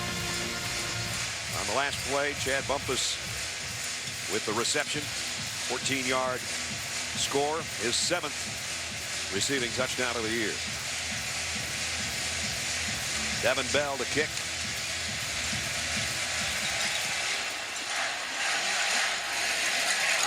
Shading his eyes from the sun is Williams, and he'll take a knee, and they'll bring it out to the 25-yard line. Johnny Manziel on the season. Total offense leader in the SEC at 376. Leads the SEC in rushing, just under 100. He's got more than 100 today. And came in with 13 rushing touchdowns. He's added one more on a 37-yard scamper this afternoon. That's pretty good. Yeah, and I was just about to say, the good news for Mississippi State is they got on the scoreboard. The bad news, this guy's not going to take a seat midway through the third quarter like he did last week over at Auburn. Right. And he's going to come back on the field and challenge your defense again. Close to 300 yards in total offense again today. Comes up throwing out the flat wide out screen to Evans. Evans tight ropes the sideline. Picked up 3 or 4. I like the way this Evans looks. Down on the field, you see him close up. He's impressive looking. 6'5", 218 pounds. A redshirt freshman who's just learning how to play football. He was a basketball guy. Just started playing football his junior year of high school and is still developing, but an impressive athlete. Galveston, Texas. Molina. Got popped as he got to the 30-yard line. Matt Wells, outside linebacker, made the stop. It's interesting. One of the way you give your wide receiver a rest. Mike Evans on this side of the ball, the run went away from him. He never even moved. He just stayed there. You don't let those guys run down the field until you need them to. Mississippi State would love a stop on third down here to give it back to their offense that just scored a touchdown. 3rd and 4. The quarterback run is always a factor. If you rush him, you better rush him under control. Manziel throws a pass out complete on the money. Breaking tackles is Swope. Swope cuts back into the inside. Ryan Swope looking for a blocker. Heads to the far side of the field, and he's all the way down to the 29-yard line. And another big play, and now it is another 200-plus passing day and 100-yard rushing day for Johnny Manziel. 40-yard pickup there. Yeah, just a little in and out move by Swope. Been a productive receiver his entire career at A&M and really playing well here of late. Texas A&M on a 3rd down and 4 picks up 40. Now again, that point when they run the football, these outside receivers, they don't go downfield and block it. The play's going away from them. They let them catch their breath, so when they call a pass play, they're not gassed running down the field. It's a pretty smart philosophy there for Cliff Kingsbury and Kevin Sumlin. Empty set here on 2nd down and 5. Inside the 25 again for the Aggies. Seems like every play's been an explosive play for Texas A&M today.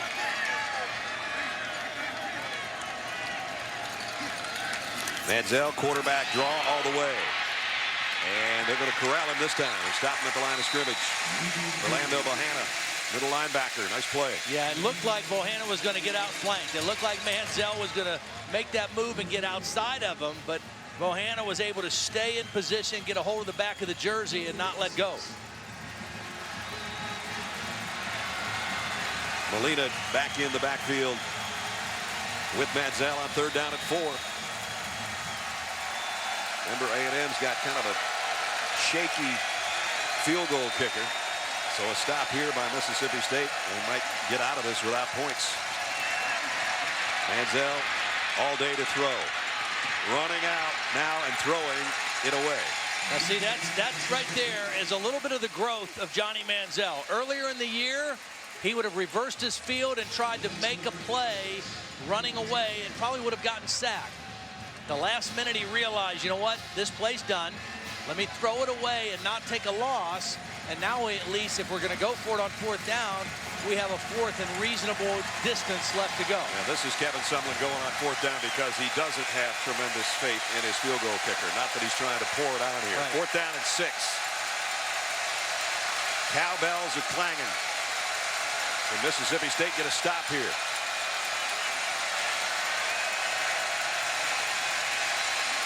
Manziel over the middle, and it's caught, but I think short of the 1st down is Evans. I don't think he got there. Oh, he's getting a pretty good spot, though, from the far side. We'll have to wait and see, and they might have to measure this one. I think he needed to get to the 19, and I think they're putting it right about at the 19. I'm not buying that at all. They gave it to him.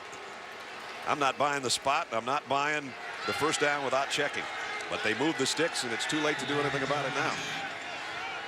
1st down at the 19. Back in the red zone again for the Aggies.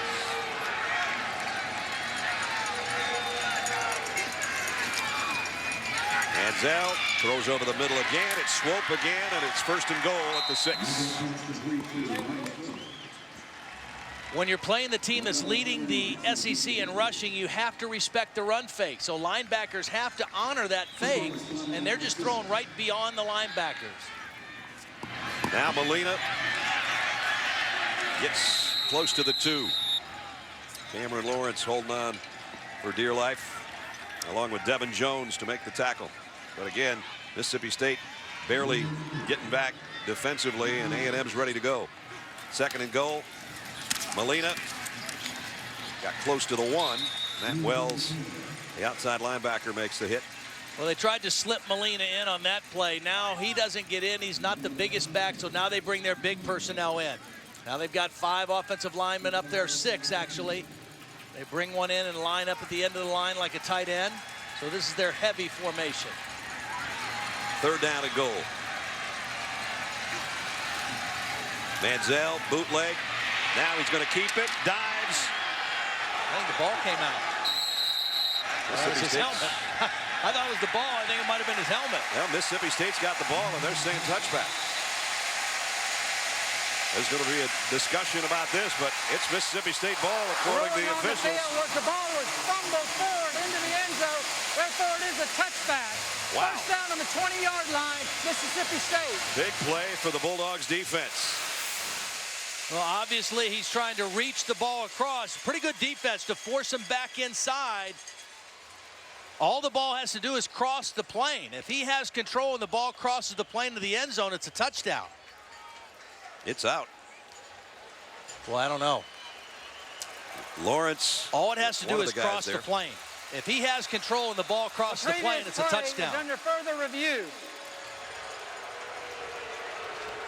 I think Cameron Lawrence's shoulder pad got to the ball before Manziel got to the end zone, but they're going to look at it, obviously. That's a pretty good still shot right there. And all the ball has to do is cross the front part of the goal line. Doesn't have to go all the way past the line. Just the point of the ball has to cross the plane. When I looked at it right there, I think it's a touchdown. Now, it was ruled a fumble that went to Mississippi State, so it has to be pretty convincing to change it. Yep. Rocky Good is our replay official. This might be the first time you and I have disagreed on a replay call. Yeah. Huh? It's good. It's It's healthy for our relationship. I think it is too.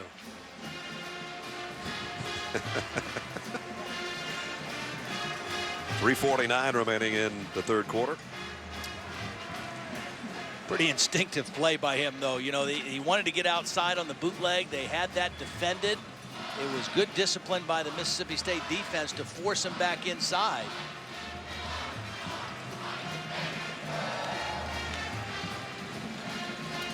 This kid's impressive, I'll tell you. Regardless of how this call goes, I have been very, very impressed with him. Again, I think of him, I think of Braxton Miller, the 2 young dual threat guys that I've seen in person this year that are, I mean, the sky's the limit for both of them. And without those 2 guys, those teams would be very different looking in how they play offense. And the only thing you worry about with both of them, now Braxton's bigger, the thing you worry about is, you know, keeping him healthy. Right. A guy like this that runs as much as he does, again, 6 foot, maybe 200 pounds. How many hits can he take and still be productive and still be able to stay in ball games, especially when you're playing against teams like LSU, Florida, Alabama, those kind of defenses. Again, ruling on the field was a fumble recovered in the end zone by Mississippi State, which would be a touchback and give them the ball offensively out at the 20. And Matt Leffler, our referee, in conversation with Rocky D. Good, our replay official. Let's see what we got. After further review, the ruling on the field stands. Fumble with a touchback. Bulldogs take over.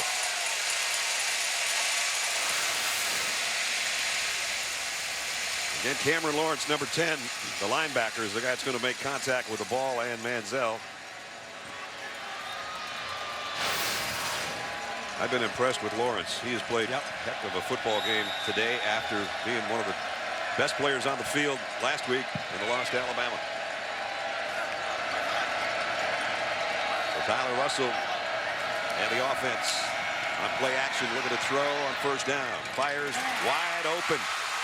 Across the 40 is Clark.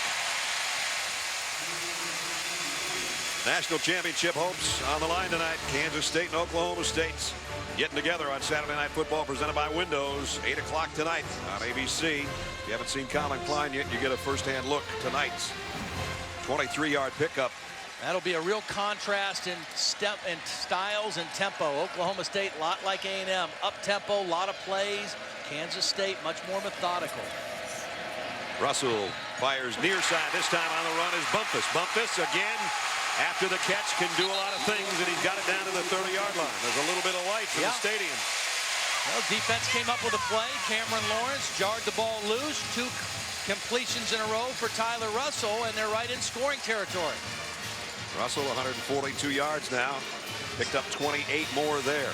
Let's not forget the history of this A&M team. Even though it's a new coaching staff, last year they finished 7-6, and the MO on them was they couldn't finish games. They had big leads in a lot of games and didn't finish well. Russell has this one batted down. Spencer Neely, who Todd talked about a couple of minutes ago, having a good game on the inside, and comes up with the swatted pass. It'll be 2nd and 10. The reason I bring that up about the finish, if Mississippi State was able to get a score in here before the end of the 3rd quarter and draw to 17, it's still a long shot, but I mean, it puts a different energy, a different feel to this football game. No doubt. Just inside the A&M 30, 2nd down and 10. Russell fakes the fly sweep, going to throw back the other way, or wanted to. Now it comes back to the guy that he faked it to in the first place. Bumpus knocked out of bounds. It'll bring up 3rd down and long. Very good discipline by the A&M defense. They were going for the home run to Smith. He was well covered. And that was why Tyler Russell had to go to his outlet receiver, which was Bumpus, for a very short game. Good discipline on the part of the Aggie defense. 3rd down at the 27. Tyler Russell would like to make that 5 out of 8 on his 3rd down passing if he can pick this one up. And it is 3rd and 8. I would expect pressure from the linebackers here. Here they come, everybody. Russell got rid of it, threw it off his back foot, and it's intercepted. A&M's got it back. And it's Devontae Harris with the interception. Tyler Russell got leveled after he threw it.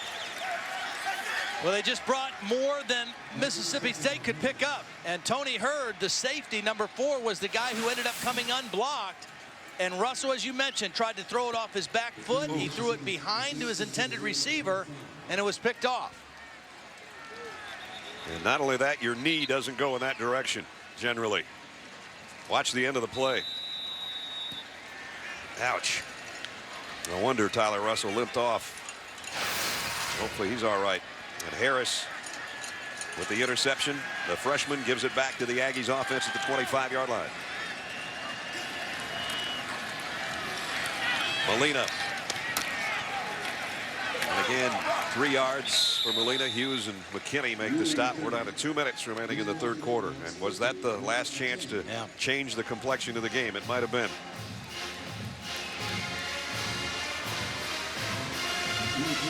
Well, and now you also, since they turned that scoring threat away, you start thinking, if you're Kevin Sumlin, when do I want to start resting my guys? Because they're going to Tuscaloosa next week to play the #1 team in the country, be their greatest challenge of the season so far. And the throw's complete to Mike Evans down the sideline. Evans dragging Chris Hughes with him. He's all the way to the 40-yard line. Mississippi State has tried this several times, bringing a corner blitz, and every time Manziel's picked it up. He's seen it. And that time again, a missed tackle by Whitley, and a short gain turns into a long gain. Evans trying to get to the far side, shaken up a little bit, limping as he ran off. They wanted him to stay on the field. They finally got a different receiver in there for him so they could stay in the no huddle hurry up here at the 40.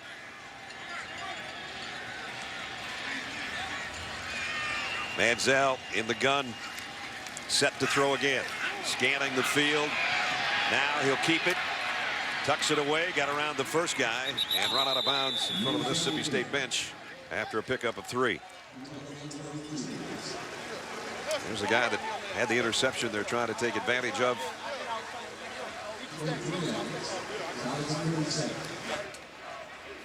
My guess would be is if A&M can get another touchdown here, that's the last we'll see of Johnny Manziel and some of these first-line guys. Draw play. Christian Michael close to the 32. And we're down to just a play or 2 remaining in the 3rd quarter. Yeah, I think you still go no huddle. You maybe slow your tempo down a little bit to use the clock, but you still keep the pressure on. You keep the stress on the defense. High snap, and it's Manziel running all the way on 3rd and 3. Didn't get there, but I'm sure they'll go on 4th down and a yard. Although that play can wait until the 4th quarter. More than likely, maybe not, as fast as they go. A&M's offense has 29 first downs today so far, and we've got a quarter left. And now they will let the clock expire, and the whole team will head over to the sideline. Looking for another road win. Kevin Sumlin came in on a 10-game road winning streak dating back to last year with Houston, and now his first year at Texas A&M. That's the end of the 3rd quarter. Great game so far today by the Aggies. End of 3, they lead it 31-7 here in Starkville.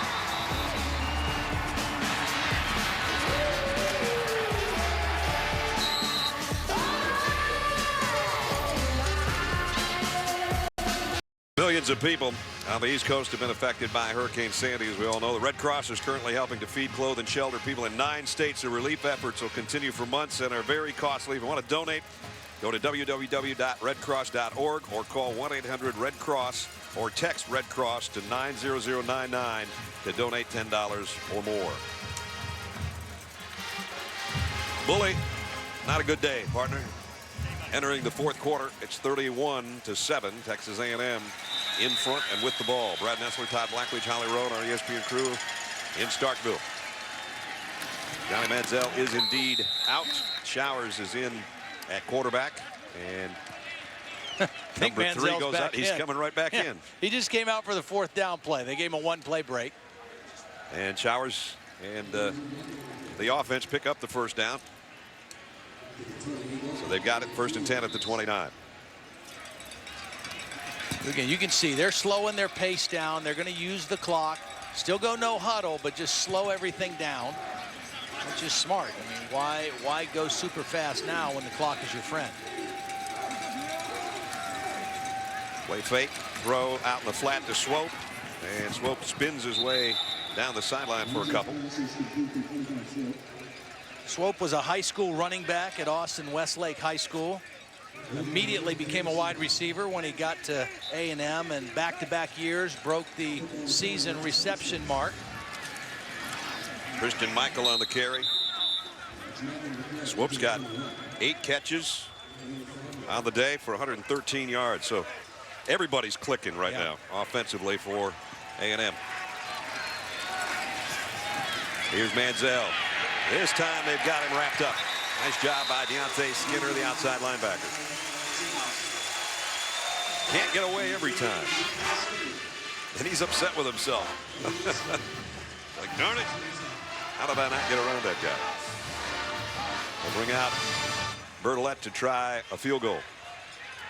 And again, the field goals have been kind of an adventure for this young fella. Missed from 33, actually blocked, made the 24-yarder. This will be a 43-yard attempt. He's got the leg. He's hit a 54-yarder this year. So as they put up the All-State nets back there in the background, we'll see how this one goes. Going to be wide, going to miss the net.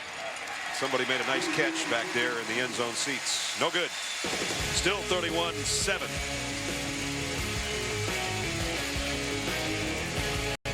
Speaking of All-State, celebrating its 8th year sponsoring the Good Hands Field Goal Nets, All-State makes contributions to participating universities' general scholarship funds for each field goal and extra point kick. To date, All-State's contributed more than $2.9 million in scholarship monies. After the missed field goal, Mississippi State takes over at the 25-yard line. Tyler Russell to throw on 1st down. Completes out to the 33 to Arcito Clark, and we go out to Reese Davis. Reese. Brad, time for a live look-in powered by PlayStation Vita. Most on ABC are seeing Oklahoma at Iowa State. Sooners have had some trouble all day. It's 28-13. And Florida, they're in a fight. Just had a touchdown call back against Missouri. It's 7-7 in the fourth, though that might change by the time that cut-in's over. The other new SEC team, Missouri, giving Florida fits. Texas A&M, the other new member, all over Mississippi State here. Second down and 2, little option. Russell's going to keep it, get the first down, put his head down. He's not done playing football yet. Nice 10-yard run by Tyler Russell. That was one of the things he talked about that he felt good about coming out of the Alabama game, is that he and the rest of their offensive team didn't stop fighting, didn't stop competing. With 2 weeks in a row, that part of it has really been put to the challenge. It's Tobias Smith, one of the offensive captains, right guard, limping off. Justin Malone goes in and takes his spot on the offensive line. First down, Bulldogs, their own 43-yard line. 12 and a half to play in the ball game. Play action. Russell fires, completes across the 40. Arcito Clark down to the 39-yard line as we check in with Holly. Well, guys, nobody likes to make excuses, but this offensive line for Mississippi State has been playing banged up all day. Charles Sidaway, number 77, the right tackle, tore the plantar fascia in his foot. He's taken a shot to be able to play in this game, and he's hobbled around, but he's given it his all. Tobias Smith tore all 3 major ligaments in his knee just a year ago. He was supposed to be done with football, but he's gutting it out as well. Sidaway, both feet had the same injury. Did one, and then the following week the other one went. Russell across the middle, completes. Chris Smith with the catch. Jonathan Stewart, the middle linebacker, made the stop. Yeah, Holly was talking about Tobias Smith. I mean, they had to protect him this year. They didn't play him in any of the non-conference games.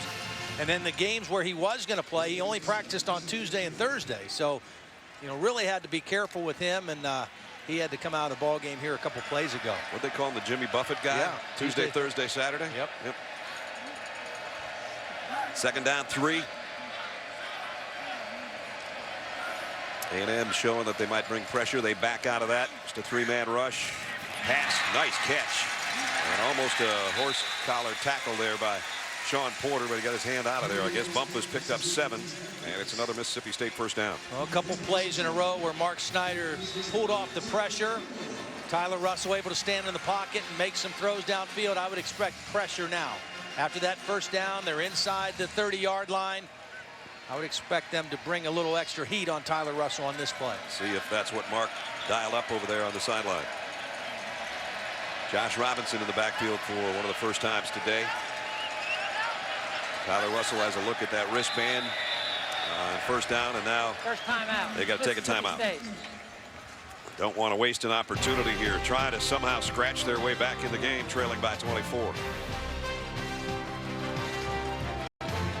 ESPN College Football is presented by Cars.com, where confidence comes standard, and in part by Russell Athletic, who reminds you that together we are.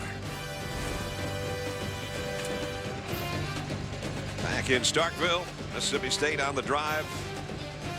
They worked it down to the 25-yard line, way down there. Aerial coverage being provided by the MetLife Blimps. See how MetLife can provide the coverage you need. MetLife, I can do this. Way down there at the 26 is where the Bulldogs have it. First and 10. Josh Robinson, he blasts his way for about 9 yards. Tough run by Robinson. Hasn't seen a lot of action today. A little bit bigger guy than Perkins and Griffin. Bigger in terms of girth, not in height. Right. He's a kind of a cannonball looking dude, but he runs hard, runs low to the ground. A lot of power. Redshirt freshman out of Franklinton, Louisiana. Got him 9 yards, 2nd and 1. Give it to him again. And Robinson's got the first down. Close to the 13-yard line.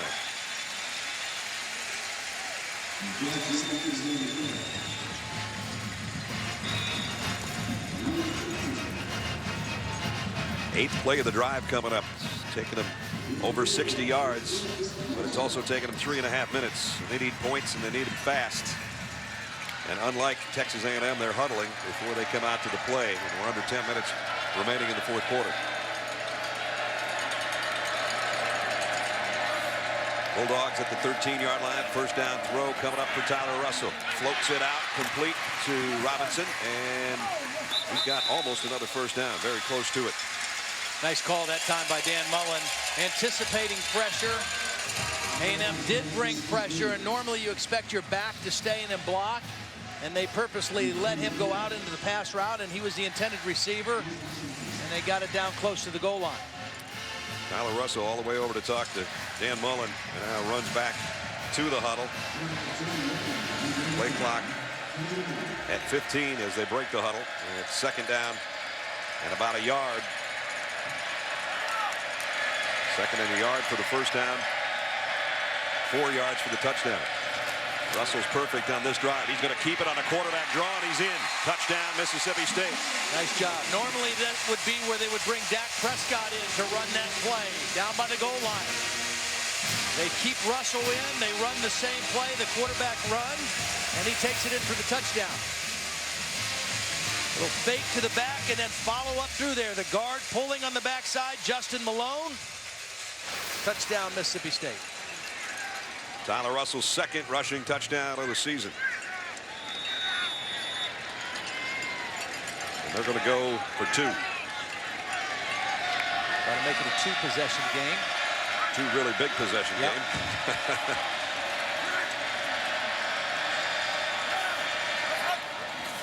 Russell, a little half roll to the right. Barely got the pass away. It's caught, but it's not going to be a 2-point conversion. Caught it about the line of scrimmage. Sean Porter was putting the heat on Russell. So 31-13. 75-yard drive in 9 plays. Tyler Russell did it himself from 4 yards out.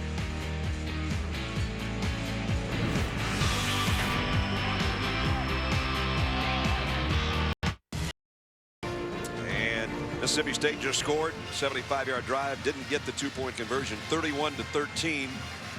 Todd's it too early for an onside kick? I don't think so. I don't think so. And A&M not necessarily lined up for it. They're lined up for a deep kick. This might be a good time. They're overloaded on the right side of the kicker. We'll see. 9:11 remaining in the game. They're going to just hit a pop-up here. Fielded inside the 20 by Wachiku.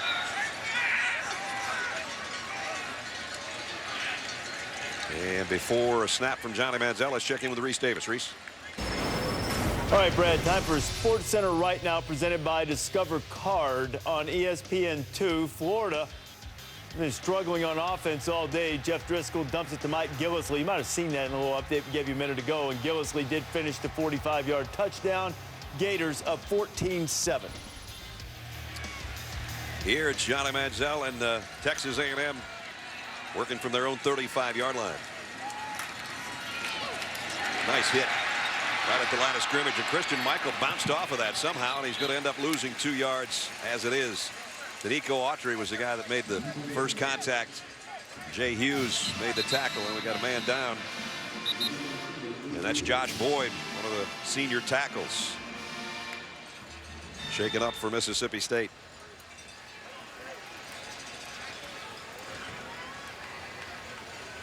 Out of Philadelphia, Mississippi. And his teammates around him there, including Jonathan Banks, the All-SEC cornerback.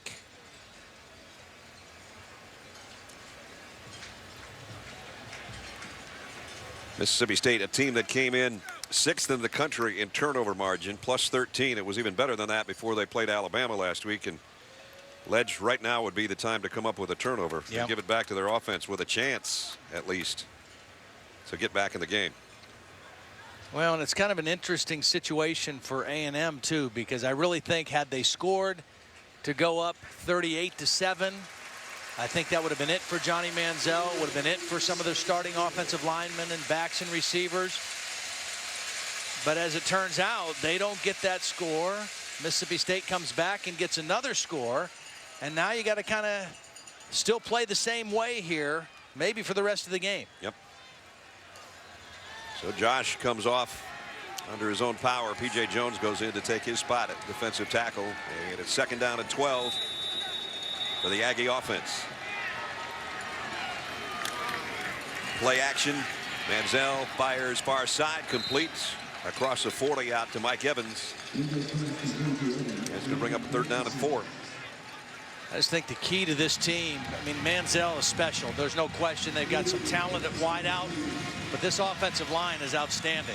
Joko and Matthews, the 2 tackles, Lewis, the center, Harrison, Abwehi, the guards. Very talented group up front. Manziel, let's see if he keeps this one himself. Clock working its way down to the 8-minute mark. Mississippi State looking for a stop here. Manziel will throw it, and it completes it, and it's a 1st down out to Swope. So you just spread out. There's no back in the backfield, so you got 5 guys out, and you just look over the defense, say, okay, where's my best matchup? Where do I have a matchup that favors my guy? Might be on a linebacker, might be on a safety, and pick that guy and throw. And that's exactly what Manziel did. And they chew up some more clock.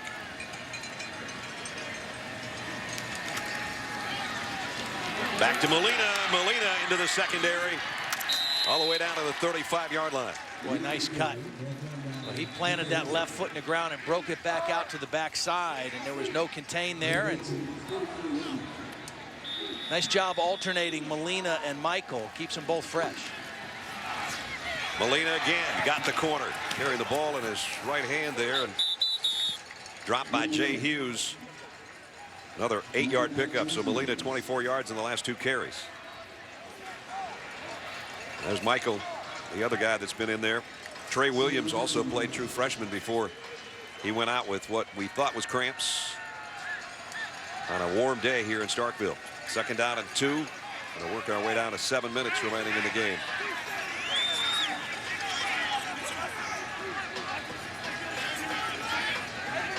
And they let the play clock go down to 10. Manziel on the keeper. Little fake. Got him the extra yard or 2 he needed, and then the slide gets him the 1st down. There was a flag down, though. I think this was going to come back. Holding on the offense, number 5. The 10-yard penalty. Repeat, 2nd down. 2nd time we've had a holding call on a wide receiver today for Texas A&M. That one on Kenrick McNeil.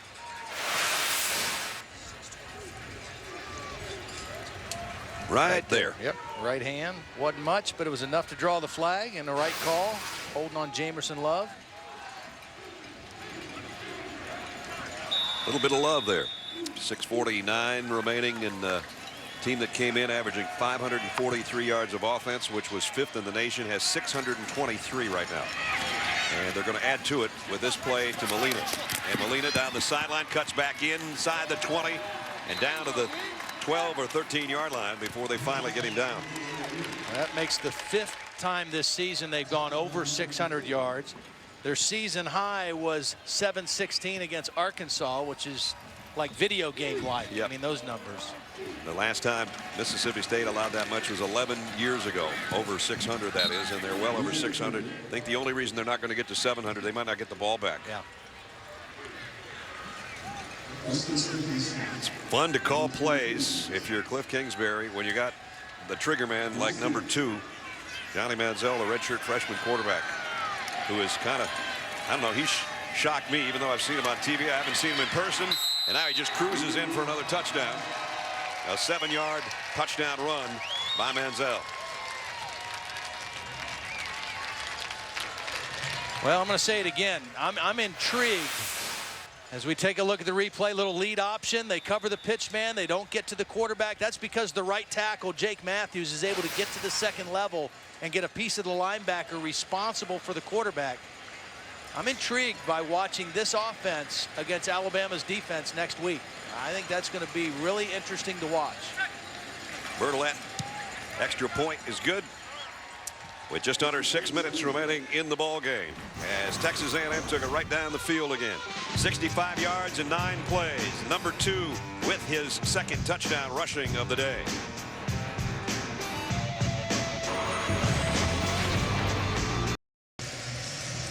Second touchdown of the day. His 15th rushing touchdown of the year. That 7-yarder that he just picked up. And Mississippi State will come out to the 25-yard line. Talking about, I'm sure there's a lot of number 2 jerseys in College Station already. Some famous number 2s when you look back. How about Moses Malone? Not bad. I did not know the Secretariat was number 2. My favorite horse, Triple Crown winner in '73. Deion Sanders, prime. He was number 2 at Florida State. Charles Woodson was a number 2 at Michigan. And Derek Jeter is probably watching the game right now, nursing that broken leg. It's just some number 2s. Yeah, after this play, I'll tell you my Moses Malone story. Okay. Play action, Tyler Russell. Flushed out of the pocket.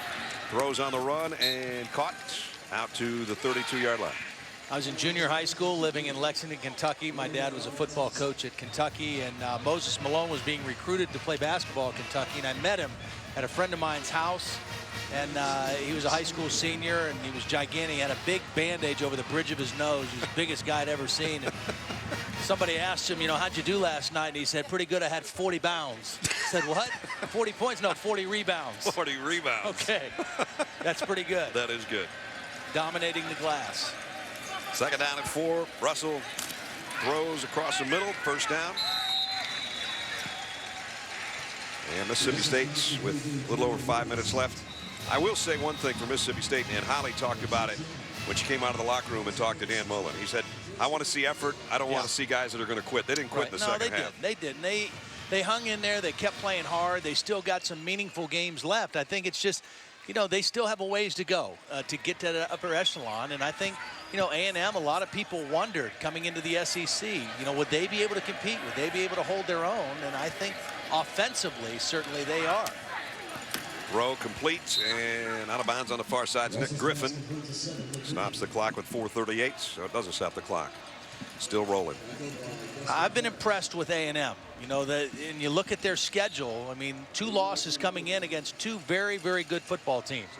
Florida's a good team. We've seen them in person. LSU, great defense. They lost by 3 and by 5. Yep. And as I said earlier, they'd love to have those games back and get another crack at the Tigers and the Gators. Pass incomplete. Tyler Russell was flushed out of the pocket. Texas A&M, as Todd's been saying, it's going to be interesting to see what happens when they head to Tuscaloosa next week. Take on Alabama. Alabama, will they still be number 1? We'll find that out later on tonight when they take on LSU. Then it's Sam Houston State and Missouri. Missouri has been sort of chosen as their rival. It kind of makes sense because of the scheduling and everything, even though both of them came from the Big 12 into the SEC this year. But everybody has a designated rival that they play every year. And for right now, anyway, it's going to be A&M and Missouri in the final game of the season.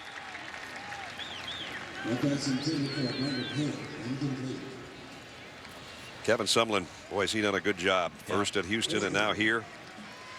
I found it very interesting. This is the first time I've ever done a game where he was the coach. First time I've ever done an A&M game, period. And I asked him, you know, the whole tempo thing. You know, he was a linebacker at Purdue. Right.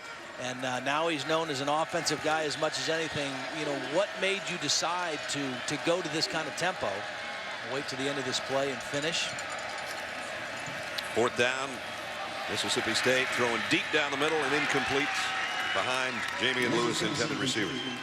He was an assistant at Oklahoma along with Kevin Wilson, and he said after we lost to West Virginia and Pat White and Steve Slayton in the Fiesta Bowl, and we saw that tempo and how fast they played under Rich Rodriguez, he took the Houston job after that, and he said he hired Dana Holgerson as his offensive coordinator. He said, I want to do that, and I want to play as fast as humanly possible. And he's been a believer in it ever since. And again, this team next year will play even faster than they are this year, because Manziel will have a whole year under his belt, another spring football season under his belt, and he'll be able to do more at the line of scrimmage, and they'll be able to play even faster than they are right now. They won't have to have as many check with me's. It'll be Johnny Manziel pulling the trigger and calling the shots himself. Showers in there at quarterback now, and he hooks up with Malcolm Kennedy on an 18-yard pass play. So backup quarterback getting some work. And things don't look much different than they did with Manziel in there right now. At the 28-yard line. We work our way down to here 3 minutes. And we talked about the losses to LSU and Florida. The other thing Kevin told us, and so did the offensive coordinator Cliff Kingsbury, they didn't have the whole offense in yet at that time earlier in the season. Would it have made enough of a difference to win those games that they lost by 3 and 5? They'll never know, but they'll have another shot next year. They're about to go to 7-2 and 4-2 in the conference, and they will move up from number 16. I can guarantee you that, as they're about ready to beat number 15. So in the BCS standings, Texas A&M might make one of the bigger jumps depending on what else goes on around college football today and tonight.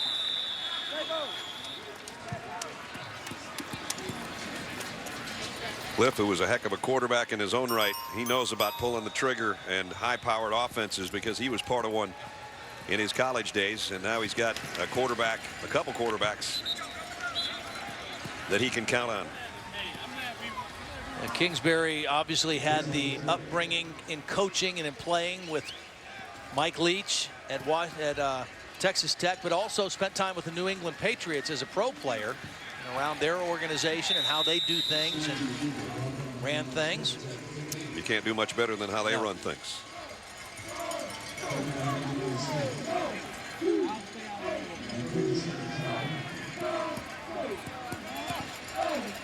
Final 2:15, a 3rd down and 8.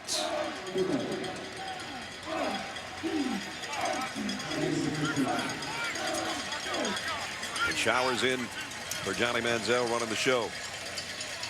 Using the play clock down to the 2-minute mark. Throws complete, but not a first down. Nice open field tackle over on the corner. That corner blitz has not gotten home all night. I mean, they've done it several times, and every time whoever's been playing quarterback for Texas A&M has been alerted to it. It usually happens when you're on the short side of the field. They've been ready for it, and they've thrown right into the voided area for a completion. I think if you'd have told Texas A&M fans a couple of weeks ago, we're going to go on the road the next 2 weeks and put up 100 points or so, win a couple, they'd take it.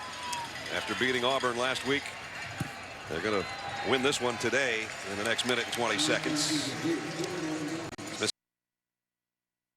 In the hole because the opening kickoff, there goes Matt Brown. How many safeties, Coach? How many safeties? I only had one, and Charlie knows better than that, but I'll tell you this.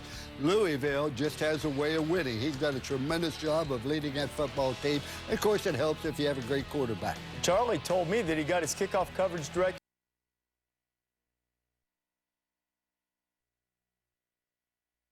Licking their wounds after being spanked late.